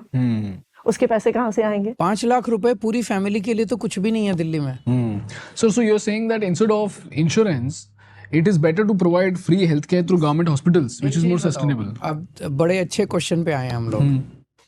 मुझे दुनिया का एक भी कंट्री बता दो, डेवलप्ड कंट्री, जहाँ पे हर व्यक्ति के लिए, गरीब से गरीब व्यक्ति के लिए अच्छी हेल्थ और अच्छी शिक्षा का इंतजाम ना किया हो। कोई यूरोपियन कंट्री उठा लो, लंदन, यूके में NHS है, नेशनल हेल्थ सर्विस, सबको फ्री मिलता है, सबको NHS। जापान के अंदर पूरी शिक्षा फ्री है, सारा इलाज फ्री है। ये 2 चीजें बेसिक चीजें हैं, हेल्थ और एजुकेशन। ये चीजें भी जो सरकार नहीं दे सकती, दैट सरकार has no right to remain in government. Insurance करा देंगे, अस्पताल है नहीं तो इंश्योरेंस को लेके मैं इलाज कैसे कराऊंगा? आपको अपना इंफ्रास्ट्रक्चर क्रिएट करना पड़ेगा यार। और वो मतलब आप प्राइवेट सेक्टर प्लेयर को रहने दो, लेकिन सरकारी सिस्टम को इतना एफिशिएंट बनाओ कि वो प्राइवेट के साथ compete कर सके, तब प्राइवेट कंट्रोल में रहेगा। नहीं तो हेल्थ और एजुकेशन में अगर प्राइवेट सेक्टर मोनोपोली बन गए या प्राइवेट सेक्टर प्रॉफिट की वजह से उसने वो कर दिया, जनता झेल नहीं पाएगी इसको। True. मतलब कंप्लीटली कोलैप्स हो जाएगा हमारा सिस्टम। जिस तरह से ये दोनों पार्टियां जो हैं, इनका पूरा हमारी सरकार बनने के पहले देश में एक नैरेटिव ये चलता था, government has no business to in running schools and hospitals, they should be privatised. धीरे धीरे दिल्ली के अंदर मैं देखता था, धीरे धीरे कहते थे ये 4 स्कूल इस कॉर्पोरेट को दे दिए, ये 4 स्कूल इस कॉर्पोरेट को दे दिए, ये 5 स्कूल इस अब ये चलाएंगे। उन्होंने चलाना थोड़ी था, वो जमीन बड़ी कीमती है। वो स्कूलों को एक कोने में 4 क्लास लगा के और बाकी सारी जमीन के ऊपर अपना मॉल बना लेंगे, कमर्शियल कॉम्प्लेक्स बना लेंगे, ये सब। क्या सर, रियली? ये सारा प्लानिंग चल रही थी and planning commission was involved in it. ये पूरे देश के लिए मॉडल था। ओके भाई, अगर जो सरकार एक स्कूल नहीं चल, सॉरी मैं मेरे मुंह से गंदा शब्द निकलने वाला था, एक सरकार एक स्कूल नहीं चला सकती, वो देश क्या चलाएगी यार?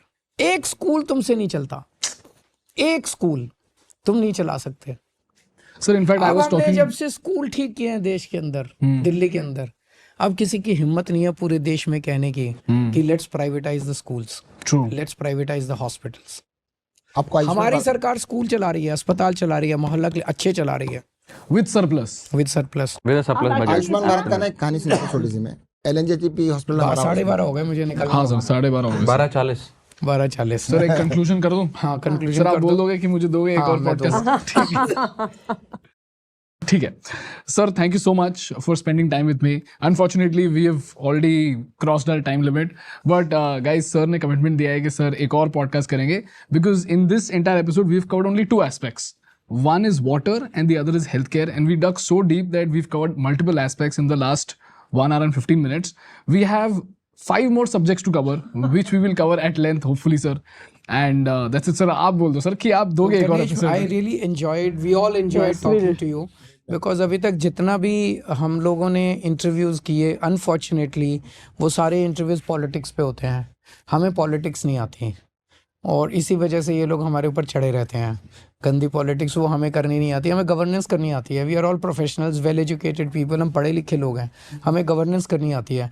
आज पहली बार कोई आदमी ऐसा मिला जो हमसे गवर्नेंस पूछ रहा है, and we are really enjoying talking to you. Thank you, sir. So we will continue with this before elections, we will have another round of discussions. Done, sir. Thank you so much, sir. Sir, and one thing that I would just like to say is that मुझे बहुत अच्छा लगा कि जब whenever we spoke about the flaw in the Mohalla clinic, you said that, you know, let's rectify this flaw, let's brainstorm about this, because a lot of politicians often get defensive. मैंने accept किया कि भाई मैंने 5 साल पहले बोला था मैं यमुना साफ करूंगा, मैं नहीं कर पाया, अब करूंगा। और क्यों नहीं कर पाया मैंने बता दिया। मैंने कहा था मैं पानी दूंगा, मैं नहीं कर पाया।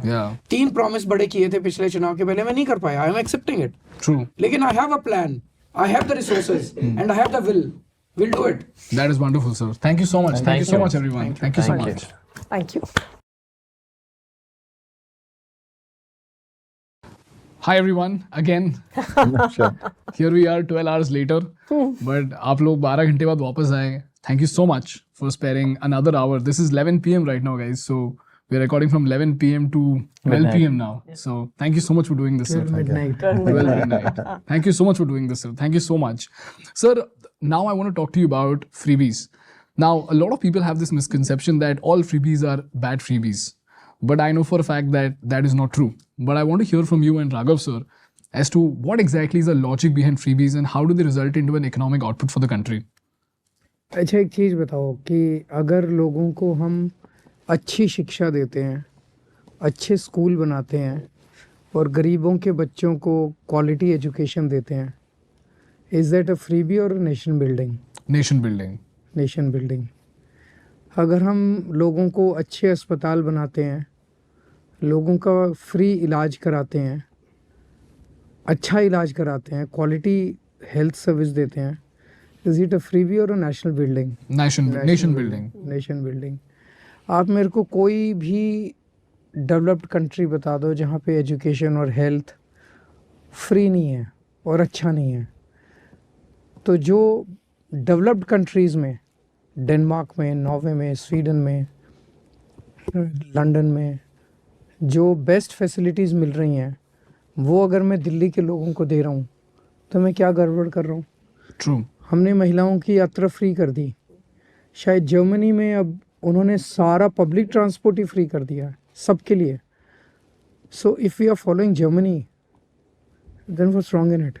True. तो ट्रांसपोर्ट अगर फ्री कर दी, उससे इकोनॉमिक एक्टिविटी बढ़ती है, महिलाओं का इकोनॉमी में पार्टिसिपेशन बढ़ता है।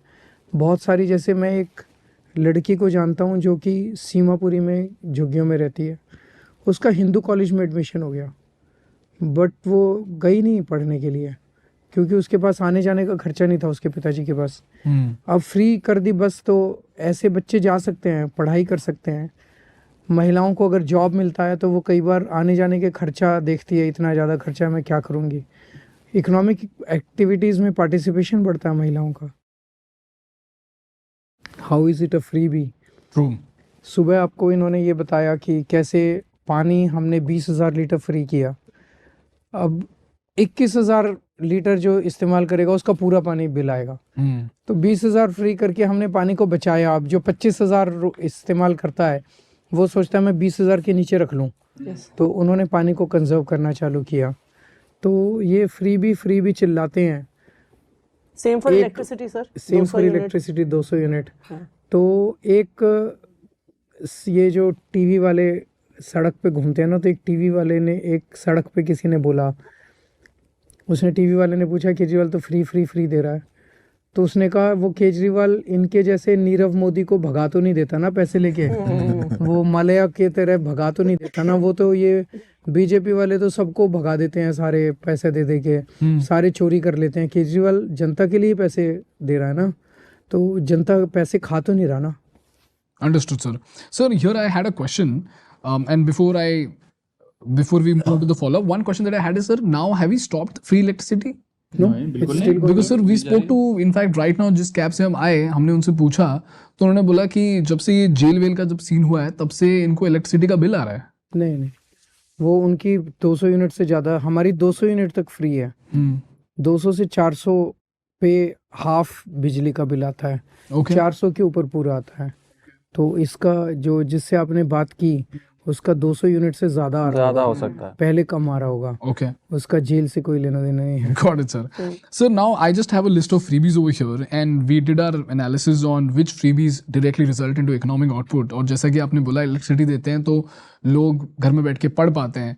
They're able to do a lot of things at home. They stay safe at home if they have electricity in the first place. हाँ।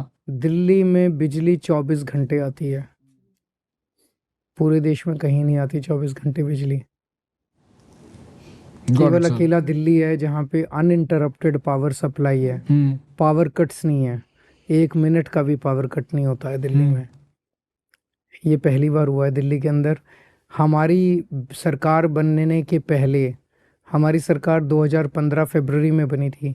2014 की गर्मियाँ याद करो जब दिल्ली में लंबे लंबे पावर कट लगते थे। Correct. At 5600 megawatts peak demand summers में आती है। समर्स में 2014 की समर में पीक डिमांड थी 5600 मेगावाट, उसमें 8-8 घंटे के पावर कट लगते थे। आज इस वाली समर में 50 डिग्री सेंटीग्रेड चला गया था, पीक डिमांड थी 8600 मेगावाट्स, 1 मिनट का भी पावर कट नहीं लगा था।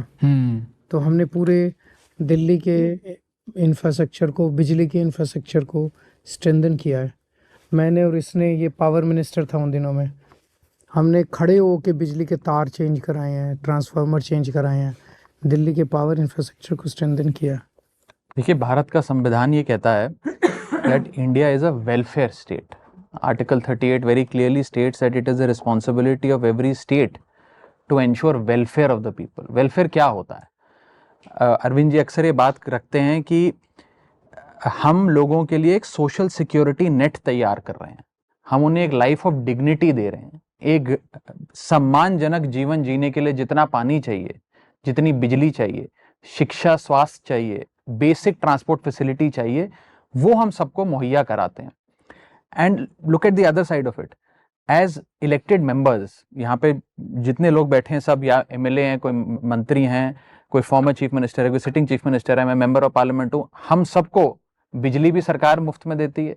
हर सांसद को 40,000 यूनिट साल का बिजली मुफ्त मिलती है, हमें पानी मुफ्त मिलता है, हमें एयर ट्रैवल फ्री मिलता है, हमें कंस्टिट्यूएंसी अलायंस से लेकर इंटरनेट अलाउंस, टेलीफोन अलाउंस, न जाने क्या क्या मिलता है। उसको फ्री भी नहीं कहते। वो फ्री भी नहीं है, वो फ्री भी नहीं लेकिन है। जनता को मिले, जनता को, हर सांसद को, हर मंत्री को 4000 यूनिट बिजली हर महीने फ्री मिलती है, वो फ्री भी नहीं है।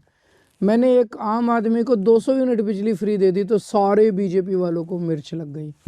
देखिए, मैं इसको ना, let me look at it from a very fresh perspective. एक इंसान अज्यूम करते हैं कि साल में 100 रुपए कमाता है, तो 100 रुपए में से वो लगभग 30-32 रुपए इनकम टैक्स भरता है और अराउंड 15 से 20 रुपए वो कंजम्पशन टैक्स यानी कि जीएसटी भरता है। बाल कटवाने से लेकर शर्ट खरीदने तक उसको जीएसटी भरना पड़ता है। यानी कि 100 रुपए की सालाना आमदनी में से 50 रुपए उसका सरकार को एज जीएसटी और इनकम टैक्स के रूप में चला जाता है। इसका मतलब वो 12 महीने में अगर नौकरी कर रहा है तो 6 महीने तो सरकार को पैसा देने के लिए नौकरी कर रहा है। करेक्ट। अब जब सरकार की जेब में वो खजाने में सरकार के वो पैसा डाल रहा है तो सरकार की जिम्मेदारी है कि इन रिटर्न उसे सर्विसेज दे। सर्विसेज कैसे देगी? Education, health care, electricity, water. जैसा कि अभी बताया, स्लोवाकिया से लेके एस्टोनिया तक सारे देशों में ट्रांसपोर्ट फ्री है। करेक्ट। साउथ अफ्रीका पानी फ्री देता है। यूरोप के ऑलमोस्ट सारे कंट्रीज हेल्थ केयर फ्री देते हैं। तो these are not रेवड़ीज और these are not freebies. These are actually investment in the human resources of the country. And on the contrary, I mean, you also must look at those who complain कि हम रेवड़ी बांटते हैं। वो अपने राज्यों में क्या करते हैं, अपनी सरकारों से कैसे क्या क्या देते हैं, from a fertiliser subsidy to free ration. Correct. वो रेवड़ी नहीं है। हम बिजली पानी देते हैं तो वो रेवड़ी हो जाता है। And in fact I tell you, जैसा अभी सर भी कह रहे थे, पानी का जो सब्सिडी है वो वेल डिजाइंड भी है। 20,000 लीटर के ऊपर 21,000 पे पूरा बिल आता है, राइट? तो जिसका पानी हम बचपन से देखते आए हैं, इतनी एड्स आती थी जी, कमरे से नल का बंद करो, आज तक किसी ने किया नहीं। इतनी एड्स आती थी, मुझे लगता है पब्लिक सर्विस एड्स, कि भाई कमरे से बाहर जा रहे हो तो लाइट ऑफ किया करो। आई don't think anyone would have done it. But आज जब 200 यूनिट के ऊपर बिल जीरो नहीं आता तो हर परिवार ध्यान से बिजली यूज करता है। करेक्ट। उनको लगता है कि हम अपनी कंजम्पशन 200 यूनिट से नीचे रखें कि बिल हमारा जीरो आए। सो ये सिर्फ फ्रीबी या सब्सिडी नहीं है, बहुत केयरफुली डिजाइंड पॉलिसीज हैं ऑल्सो, सो दैट कंज्यूमर की रिस्पॉन्सिबिलिटी बने कि हमें बिजली कंजर्व करनी है, हमें इलेक्ट्रिसिटी कंजर्व करनी है। Understood. So they have incentives built into that policy, which then result into economic activity. Sir, I'll tell you what exactly is my point of skepticism. When it comes to free electricity, it's great because it is giving a safe house to people. When it comes to Sanjeevani Yojana, where senior citizens are given allowance, that's great because I have a grandmother for whom even 3,000 rupees a month is a very big deal. When it comes to Dr. Ambedkar Samman Scholarship, again a very big deal because it empowers the Dalits. My skepticism lies in policies where we are giving out 1,000 rupees to the women per month for the next 12 months. Because I just did some maths, sir. If there are 22.93 lakh people who fall below the poverty line, assuming 10 lakh women in poverty, on top of the bus subsidy, on top of the electricity subsidy, on top of the water subsidy, if we distribute 1,000 rupees per month, it comes down to 1,200 crores, which is the budget that we can utilize to build 120 schools. We can skill. But it's not either or. हमने कब कहा हम school नहीं बना रहे? But sir ये 1,000 rupees देने से क्या होगा सर? ये तो थियोरेटिकल डिस्कशन है। 1,200 करोड़ रुपए से इतने स्कूल बना लो, इतने हॉस्पिटल बना लो, इतने ये बना लो। हम स्कूल भी बना रहे हैं, हम हॉस्पिटल भी बना रहे हैं, हम महिलाओं को भी खर्चा दे रहे हैं। मैं आपको एक छोटा सा एग्जांपल देता हूँ। एक बंदे ने कहा, जब हमने फ्री नहीं किया था बस यात्रा महिलाओं की, कहता है मैंने एक महिला को कंडक्टर से 2 रुपए के लिए लड़ते हुए देखा है। तो एक महिला के हाथ में जब 1,000 रुपए महीने में आते हैं, तो जिनके घर का खर्चा नहीं चलता ना, उनसे पूछ के देखो उस 1,000 रुपए की कीमत क्या है। Sir how do we make sure this man? Sorry. तो जब वो उसका बच्चा आता है, हो सकता है वो बच्चे को दूध नहीं पिला पाती 2 टाइम, उस पैसे से वो बच्चे के लिए फ्रूट्स खरीद सकती है, दूध पिला सकती है उसको, उस बच्चे को अच्छा न्यूट्रिशियस फूड दे सकती है, उस बच्चे के लिए अच्छी एजुकेशन का इंतज़ाम कर सकती है, अपने परिवार के लिए बहुत कुछ कर सकती है। जो बच्चियां पढ़ नहीं पाती वो अपने लिए बुक्स खरीद सकती हैं। आप सोच भी नहीं सकते कि एक आपने इतनी सारी चीज़ें सुनी, women empowerment, women empowerment, women empowerment. क्या होता है विमेन एम्पावरमेंट यार? आपके हिसाब से मैं आपसे पूछना चाहता हूँ, what does a women empowerment mean? Sir I think education and freedom, बस, एंड हेल्थ केयर। असली एम्पावरमेंट पैसा होता है, बहुत फाइनेंशियल फ्रीडम। सारा एम्पावरमेंट पैसे में है और कहीं नहीं है, बाकी सब थ्योरेटिकल है। आप जैसे पढ़े लिखे लोगों के चोंचले हैं।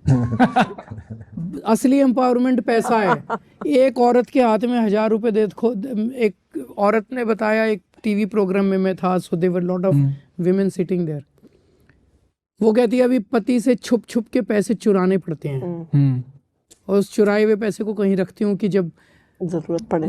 मुसीबत आएगी परिवार में तो खर्च कर लूंगी। कहती है अब केजरीवाल जी आप जब 2100 रुपए महीना दोगे तो मुझे छुपाने की जरूरत नहीं है, मेरा पति पूछेगा मैं कह सकती हूँ, मेरे भाई ने भेजे हैं।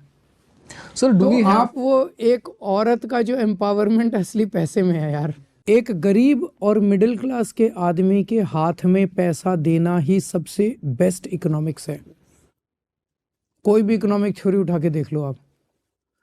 एक थ्योरी है trickle down theory. Trickle down theory कहती है कि अंबानी और अडानी की जेब में ज़्यादा पैसा डालो, जो मोदी जी कर रहे हैं। तो उसमें वो कहते हैं भाई अंबानी की जेब में पैसा जाएगा, अडानी की जेब में पैसा जाएगा, तो वो फिर नई नई इंडस्ट्री लगाएंगे, फिर वो धीरे धीरे बूंद बूंद बूंद बूंद करके नीचे जाएगा। Trickle down theory. और एक है बॉटम्स अप थ्योरी। आप जब आम आदमी के हाथ में पैसा डाल देते हो तो मार्केट में जाके खरीदता है कुछ, तो वो कपड़े खरीदता है, बर्तन खरीदता है, साबुन खरीदता है, रोज़मर्रा की ज़रूरतें खरीदता है। उनकी फिर डिमांड बढ़ती है इकोनॉमी में।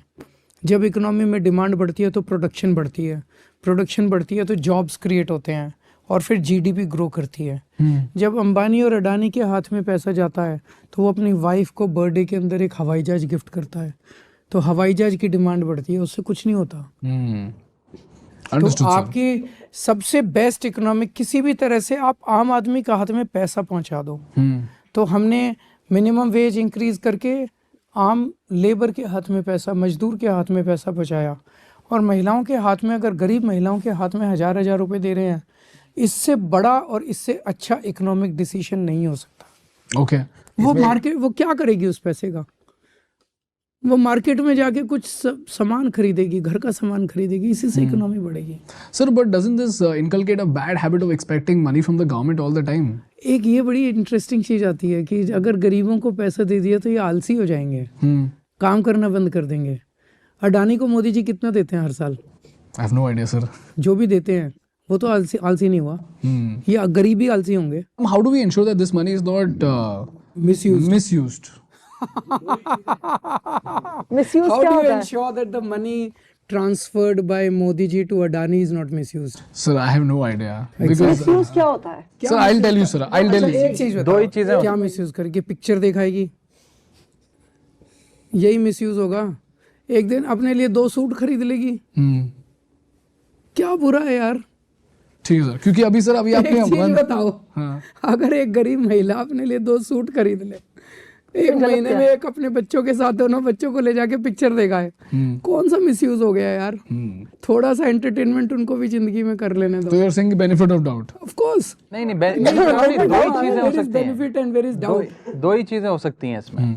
एक तो इस दुनिया में ऑलमोस्ट सारी इकोनॉमीज में आप देखेंगे तमाम सरकारें अनक्वालिफाइड फाइनेंशियल असिस्टेंस किसी ना किसी वर्ग को देते हैं। दो ही चीजें हो सकती हैं, एक वो खर्चेंगी उसको, चाहे साड़ी खरीदें, चाहे कोई जरूरत की सामान खरीदे, राशन खरीदे, उससे वो सारा पैसा इकोनॉमी में वापस फ्लो बैक होगा, कंजम्पशन बढ़ेगी, डिमांड बढ़ेगी, इंडस्ट्री बढ़ेगी, सारी चीजें बढ़ेगी, इकोनॉमी का चक्का चलेगा। और दूसरी चीज है वो खर्चा ना करे, अज्यूमिंग वो बैंक में रख ले, तो बैंक उसे 6% का ब्याज देगा और बैंक उसके पैसे को 12% पे लोन देकर वो भी इकोनॉमी में फ्लो बैक करेगा। तो यही दो चीजें हो सकती हैं।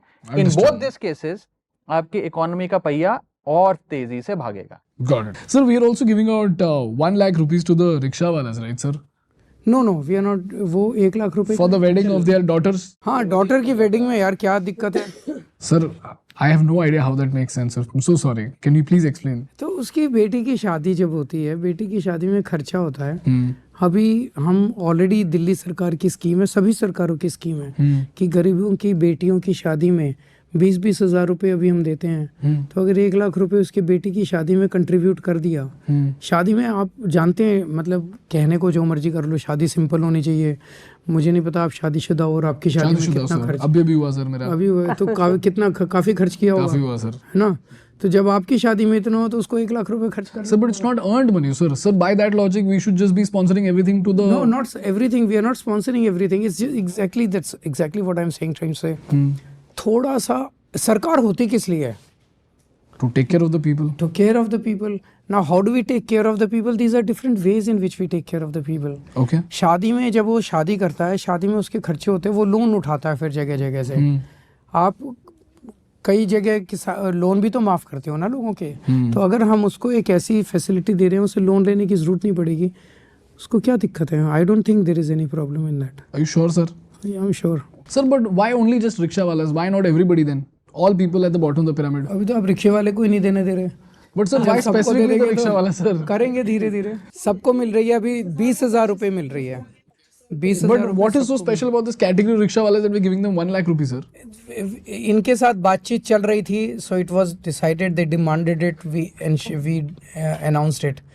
भविष्य में देखते हैं जैसे जैसे आगे बढ़ेंगे, maybe we'll do it for everyone. Because sir, there are poorer sections of the society also, like the people who clean our drains also. Their situation is even worse. And like you mentioned that. So as I said, this was उनके साथ बातचीत चल रही थी, उनके साथ dialogue चल रहा था. They demanded this, it was announced. Okay. So भविष्य में मैं उम्मीद करता हूँ कि ये सब sections के लिए हो जाएगा. Sir, again, this is from the economic standpoint only. Why are we giving this? Why are we giving 18,000 rupees to the pujaris and the Maulvis, sir? एक सरकार जितना पैसा कमाती है, अज्यूमिंग उसका 20-30% वो सैलरीज, पेंशन्स और अपना जो सेक्रेटेरिएट और मंत्रालय चलाने का खर्चा होता है उसमें खर्च कर देते हैं। जो बैलेंस पैसा बचता है उस पैसे से वो जनता का भला करती है। A part of that goes into infrastructure development. सड़कें बनते हैं, फ्लाईओवर बनते हैं, जैसा कि बताया गया, वाटर पाइपलाइंस बिछाई गई, सुएज पाइपलाइंस बिछाई गई, एटसेट्रा। और बहुत सारा पैसा वेलफेयर के तौर पे सरकार जनता की जेब में डालती है। उसके कई सारे तरीके हैं। ऑटो ड्राइवर ने जब अपनी बेटी की शादी करनी है तो उसको 1 लाख रुपए की फाइनेंशियल असिस्टेंस दी। By the way, there are several governments in this country who give financial assistance at the time of daughters marriage.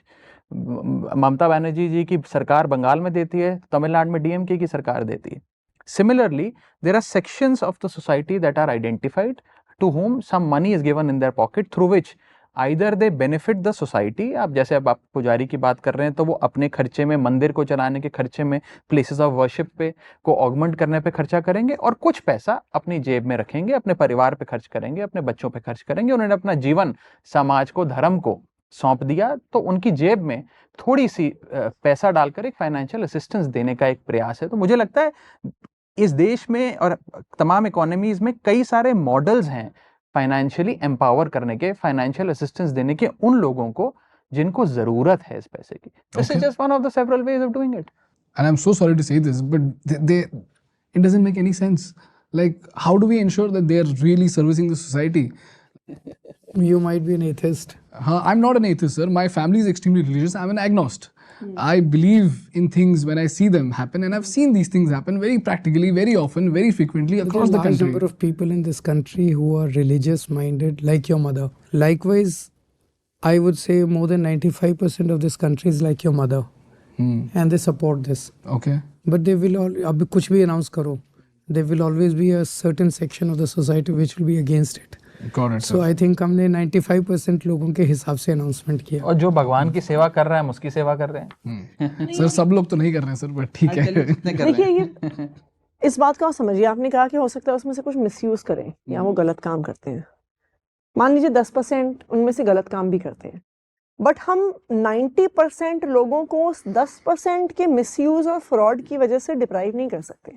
Okay. जैसे अगर आप पुजारियों को देखिए या ग्रंथियों वगैरह को देखिए, आप लोगों की जिंदगी में मतलब बिलीफ और फेथ का बहुत बड़ा स्थान होता है, राइट?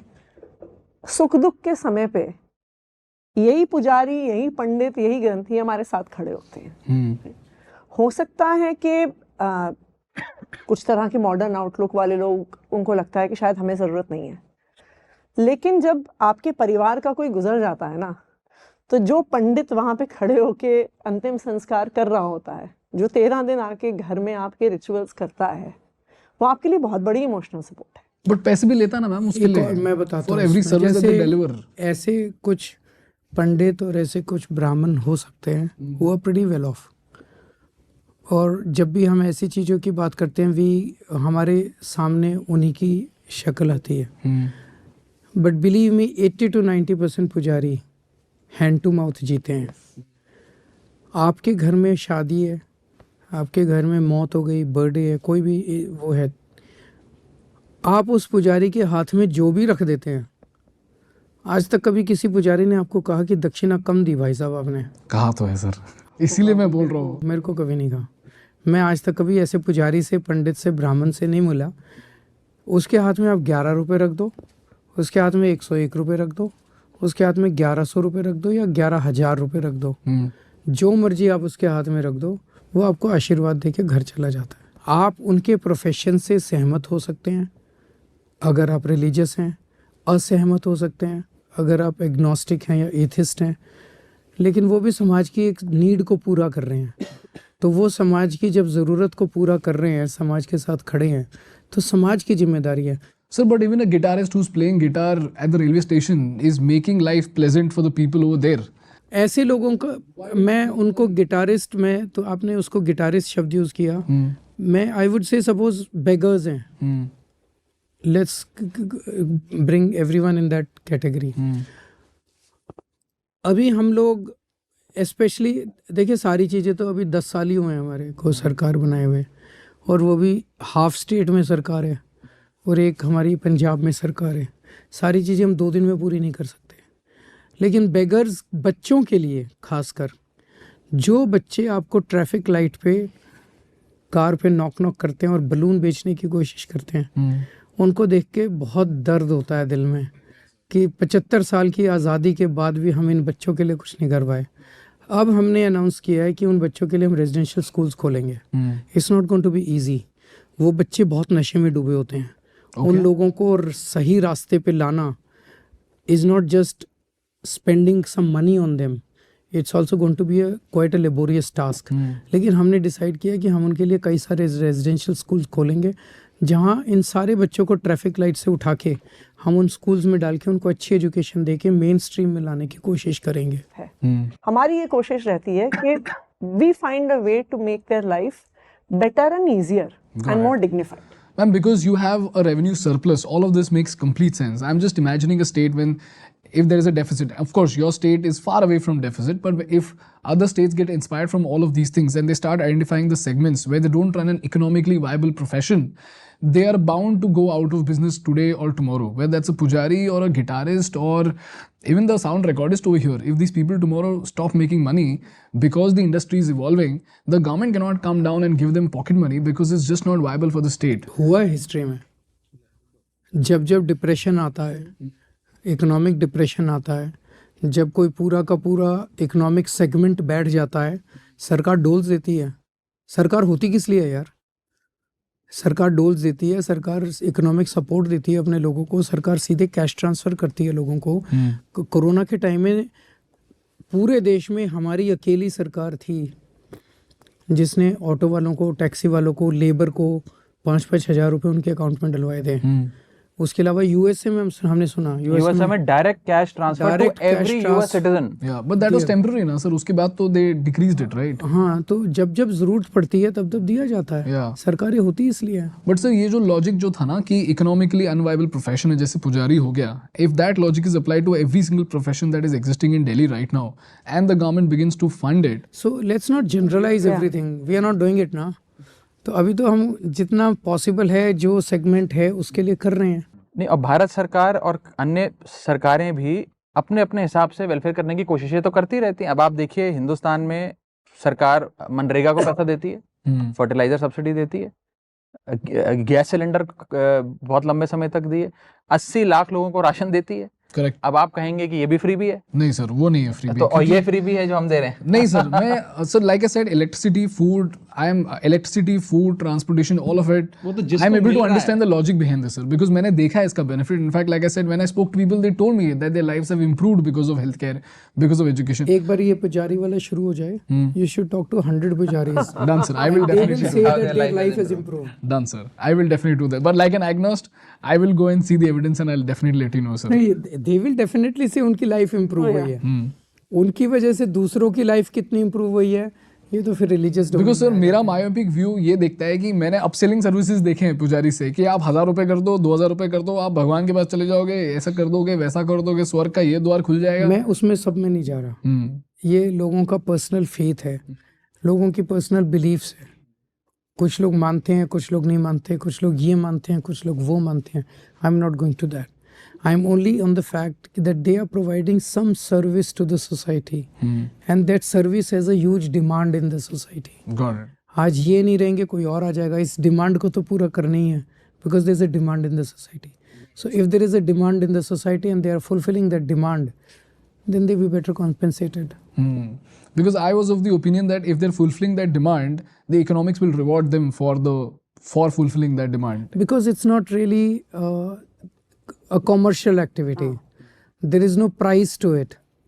जैसे मैंने कहा कि किसी के घर अगर पूजा कराने गए दिवाली पे, उसने 11 रुपए दिए, वो ये नहीं कहता कि मेरी इस पूजा के इतने पैसे हैं. उसका प्राइस टैग नहीं है. It depends on the donation. Got it. ठीक है sir. So now I want to talk about education, sir. And I am so excited to talk about this because we started Think School and हमारा tagline ये बोलता है that we want to put a dent in the Indian education system of India. And I am a product of a failed education system. मैंने civil engineering करी है and thank God I'm not building buildings. Otherwise buildings खड़ी नहीं होती. मेरा जो photo था वो अखबार में छपता. देखो गणेश प्रसाद ने बिल्डिंग बनाया और गिर गया. But जब मैंने कैब ड्राइवर से बात किया, जब मैंने रिक्शा ड्राइवर से बात किया, उन्होंने हमको बताया कि because schools have seen remarkable transformation in the infrastructure, their lives have remarkably changed, because of which now they're confident that their children are going to a good school. Some people are saying that teachers have become complacent, but I want to take that case off. The very fact, the hard work, which is about changing the infrastructure of the school, that has been done by your government, which is commendable. So I want to understand from you, ma'am, because when I was speaking to Vijay, he told me that you headed this initiative and you made sure that there were systems which were inculcated in such a way that in the long run, these schools will have infrastructure which will always be updated to the modern time. So how did you make this happen and what was the situation before, ma'am? देखिए, सबसे पहले तो मुझे लगता है कि किसी भी सरकार की क्या प्रायोरिटी है, ये इस बात से दिखता है कि वो सरकार अपना पैसा कहाँ पे लगाती है. Right.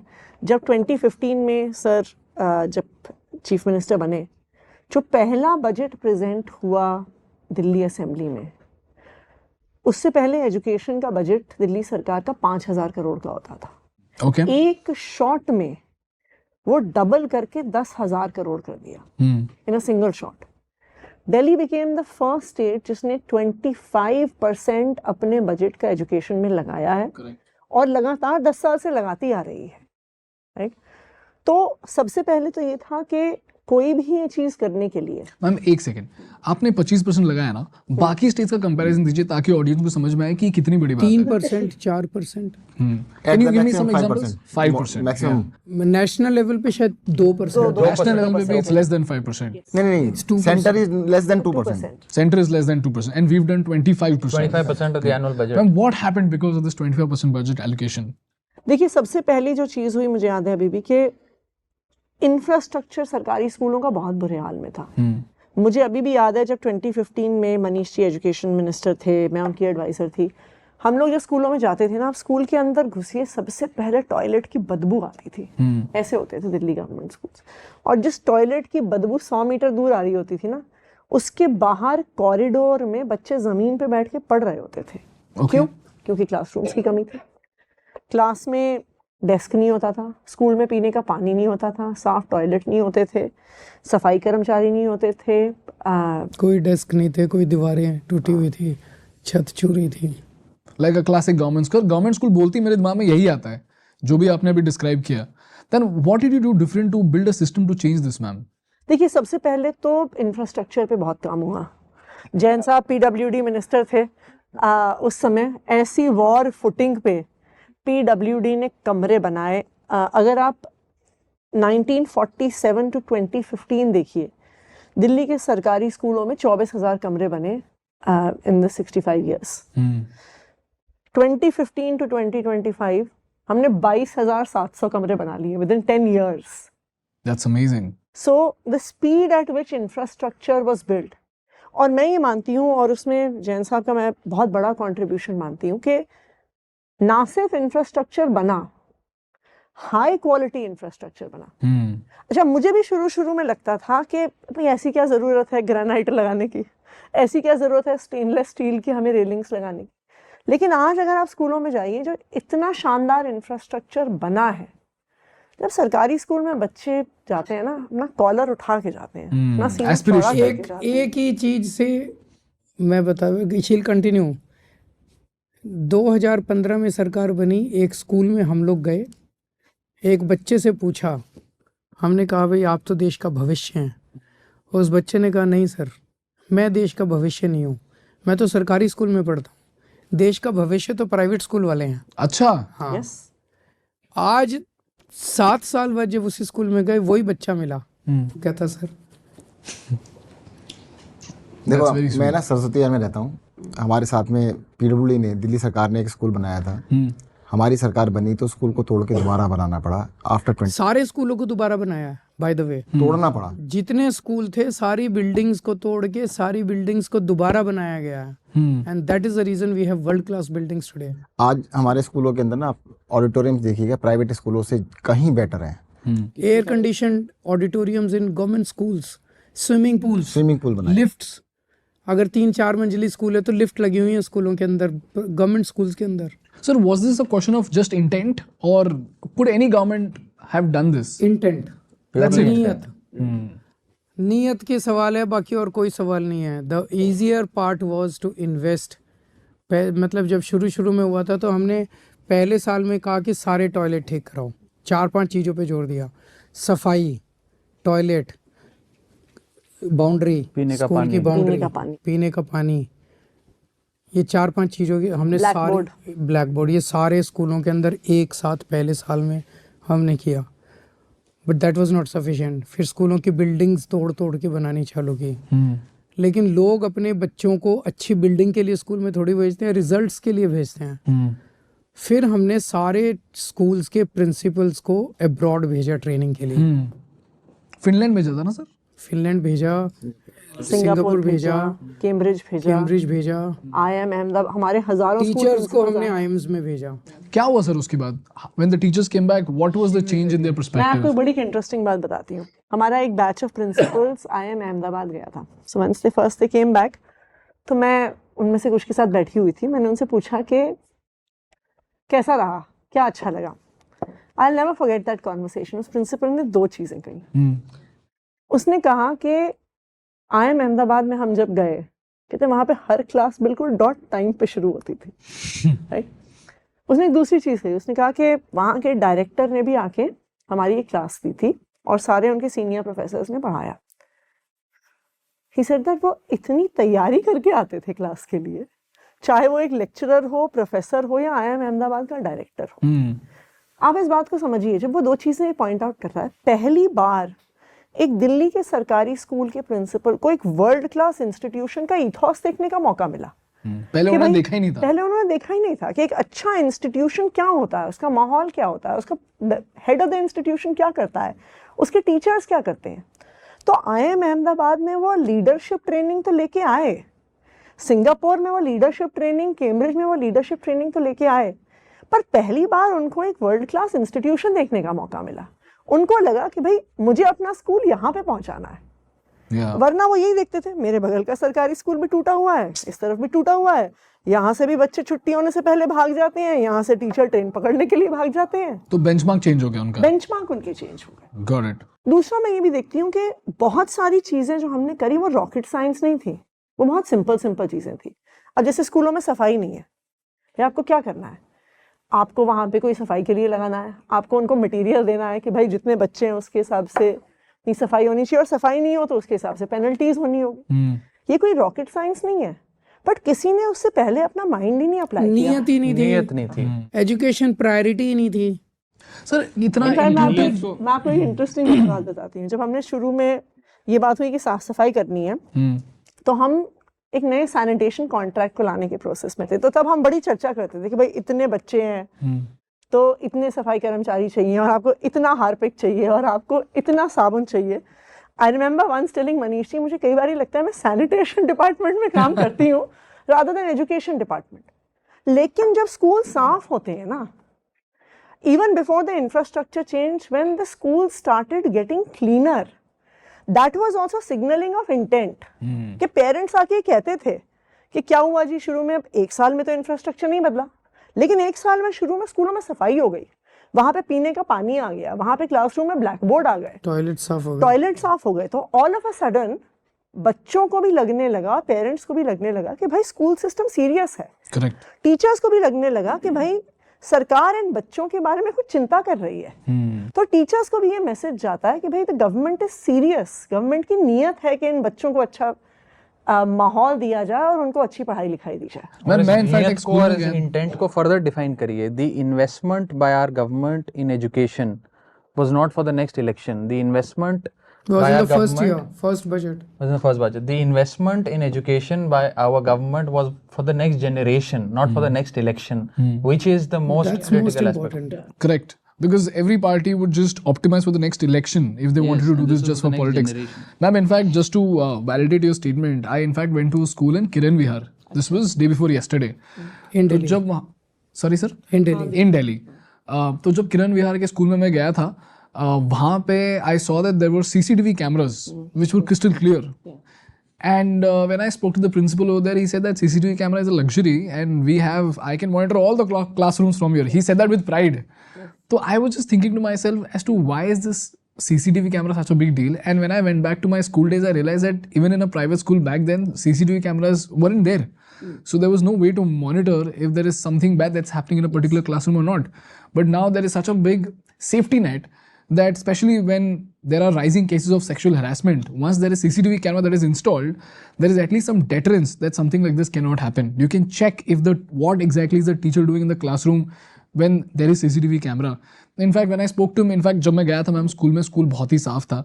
So I would say, हाँ मैं बिना बताया गया था.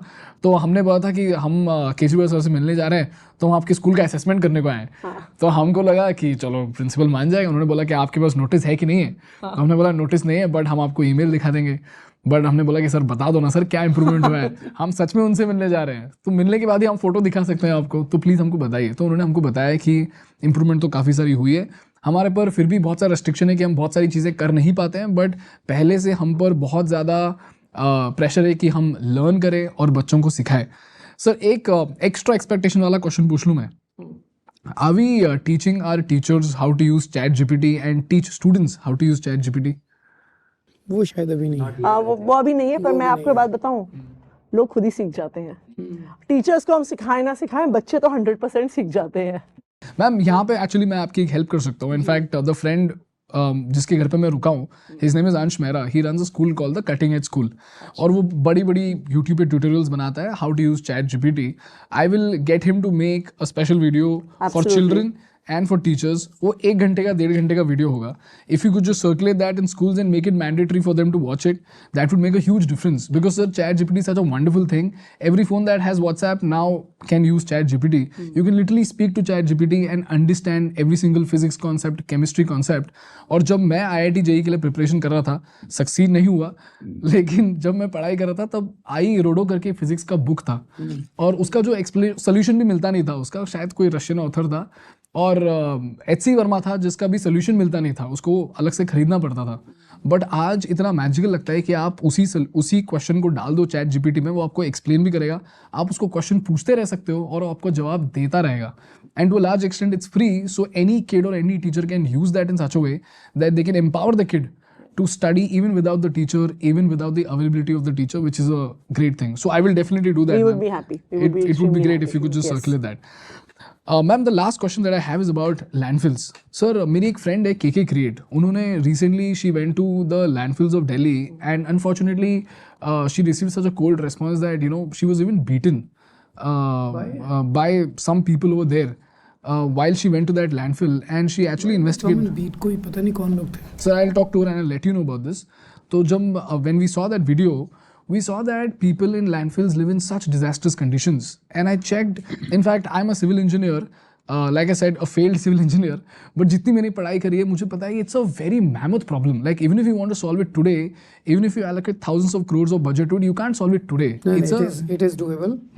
It is only because of some bureaucratic reasons that it is pending. Can you help me explain that, sir? Can you help me understand this, sir? हमने जब हमारी 2 साल पहले नगर निगम में MCD में हमारी सरकार बनी थी, हमने आते ही उसके कॉन्ट्रैक्ट्स दे दिए थे, और उसका वो लैंडफिल साइट को ख़त्म करने का काम शुरू हो गया था. Okay. वो कॉन्ट्रैक्ट्स 1 साल के थे या 1.5 साल के थे, I don't remember the period, bio mining के। ओके। और उसके बाद वो कॉन्ट्रैक्ट्स का पीरियड ख़त्म हो गया, they had to be extended, वो एक्सटेंड नहीं हो पाए। ओके, क्यों बिकॉज सर? वो नगर निगम में एक स्टैंडिंग कमेटी होती है, ओके वो स्टैंडिंग कमेटी ही सारे प्रोजेक्ट्स को फाइनेंशियली अप्रूवल देती है। ओके वो स्टैंडिंग कमेटी 2 साल हो गए अभी तक बन नहीं पाई, because there is a case going on in Supreme Court about it's a very long story, very complicated story. So वो सुप्रीम कोर्ट में स्टैंडिंग कमेटी के कंस्टिट्यूशन का मामला पेंडिंग पड़ा हुआ है, और उसी की वजह से कोई भी बड़े कॉन्ट्रैक्ट सिस्टम दिल्ली के नगर निगम में पास नहीं हो पा रहे हैं। This is a high cost contract. So वो कॉन्ट्रैक्ट अदरवाइज उसमें हमने अंदाज़ा लगाया था 2.5 से 3 साल के अंदर सारे साफ़ हो जाते हैं। तो अभी तक वो साफ हो गया होता। इट इज़ जस्ट दैट ये ब्यूरोक्रेटिक इसकी जैसे वो स्टैंडिंग कमेटी कंस्टिट्यूट होगी, मुझे लगता है 1.5-2 साल के अंदर साफ हो जाएंगे। क्योंकि सर इसलिए डेडलाइन ये आगे बढ़ता जा रहा है क्या? Because earlier was 2017, now it's 2028। 2017 में तो हमारी सरकार नहीं थी, हमारी सरकार बनी 2022 दिसंबर में, 2022 दिसंबर में बनी थी। हम 2024 के उसमें हैं, 2 साल हुए हैं। 2 साल में हम इसको साफ कर देते अगर स्टैंडिंग कमेटी बनी हुई होती तो। Got it. So now sir इसका कोई एस्टिमेट टाइम है कि नहीं सर, क्या ये चलता भी रह सकता है? स्टैंडिंग कमेटी जैसी बनेगी उसके 2 साल में बन जाएगा। सर ये जो माउंटेन जो है इसको हम क्लियर कर सकते हैं, that is quite practical, but even now when the incoming waste is coming out, still segregation is not happening in every single house. वो अब सारे इनका डे टू डे बेसिस पे sufficient capacity is being created in Delhi कि इस रोज का कूड़ा जो है वो रोज इंक्यूबेशन उसमें चला जाएगा, और वहाँ पे वो वेस्ट टू एनर्जी प्लांट्स के अंदर चला जाएगा, और वहाँ पे वो एनर्जी में कन्वर्ट होगा। It will also become economically viable sir? या Got it. Sir, which does that also indicate that there is a large business opportunity in this space for waste management? Yes. Got it. Thank you so much, sir. Those are all my questions. We still have one section left, but then I'll cut you some slack. But thank you so much for spending so much time with me, sir. It was Thank a you so pleasure much talking to for you. being so cooperative with all my rebuttals, sir. It's a little over midnight now. Little over midnight. But you can see how excited we all are by this conversation. I'm very thrilled to see this, sir. And you know what I really appreciate is that every time every time I put out a rebuttal, it's not like you're being defensive. You actually explained it to me, which is why it makes sense. So regardless of whether I agree or disagree, I understand your perspective, where you're coming from, which is more important. So thank you so much, sir, for doing all this. Thank really you. means a lot. Thank you so Thank much. you. I hope you had a Thank wonderful you. time. Yes। We did. Thank you so much. Thank you.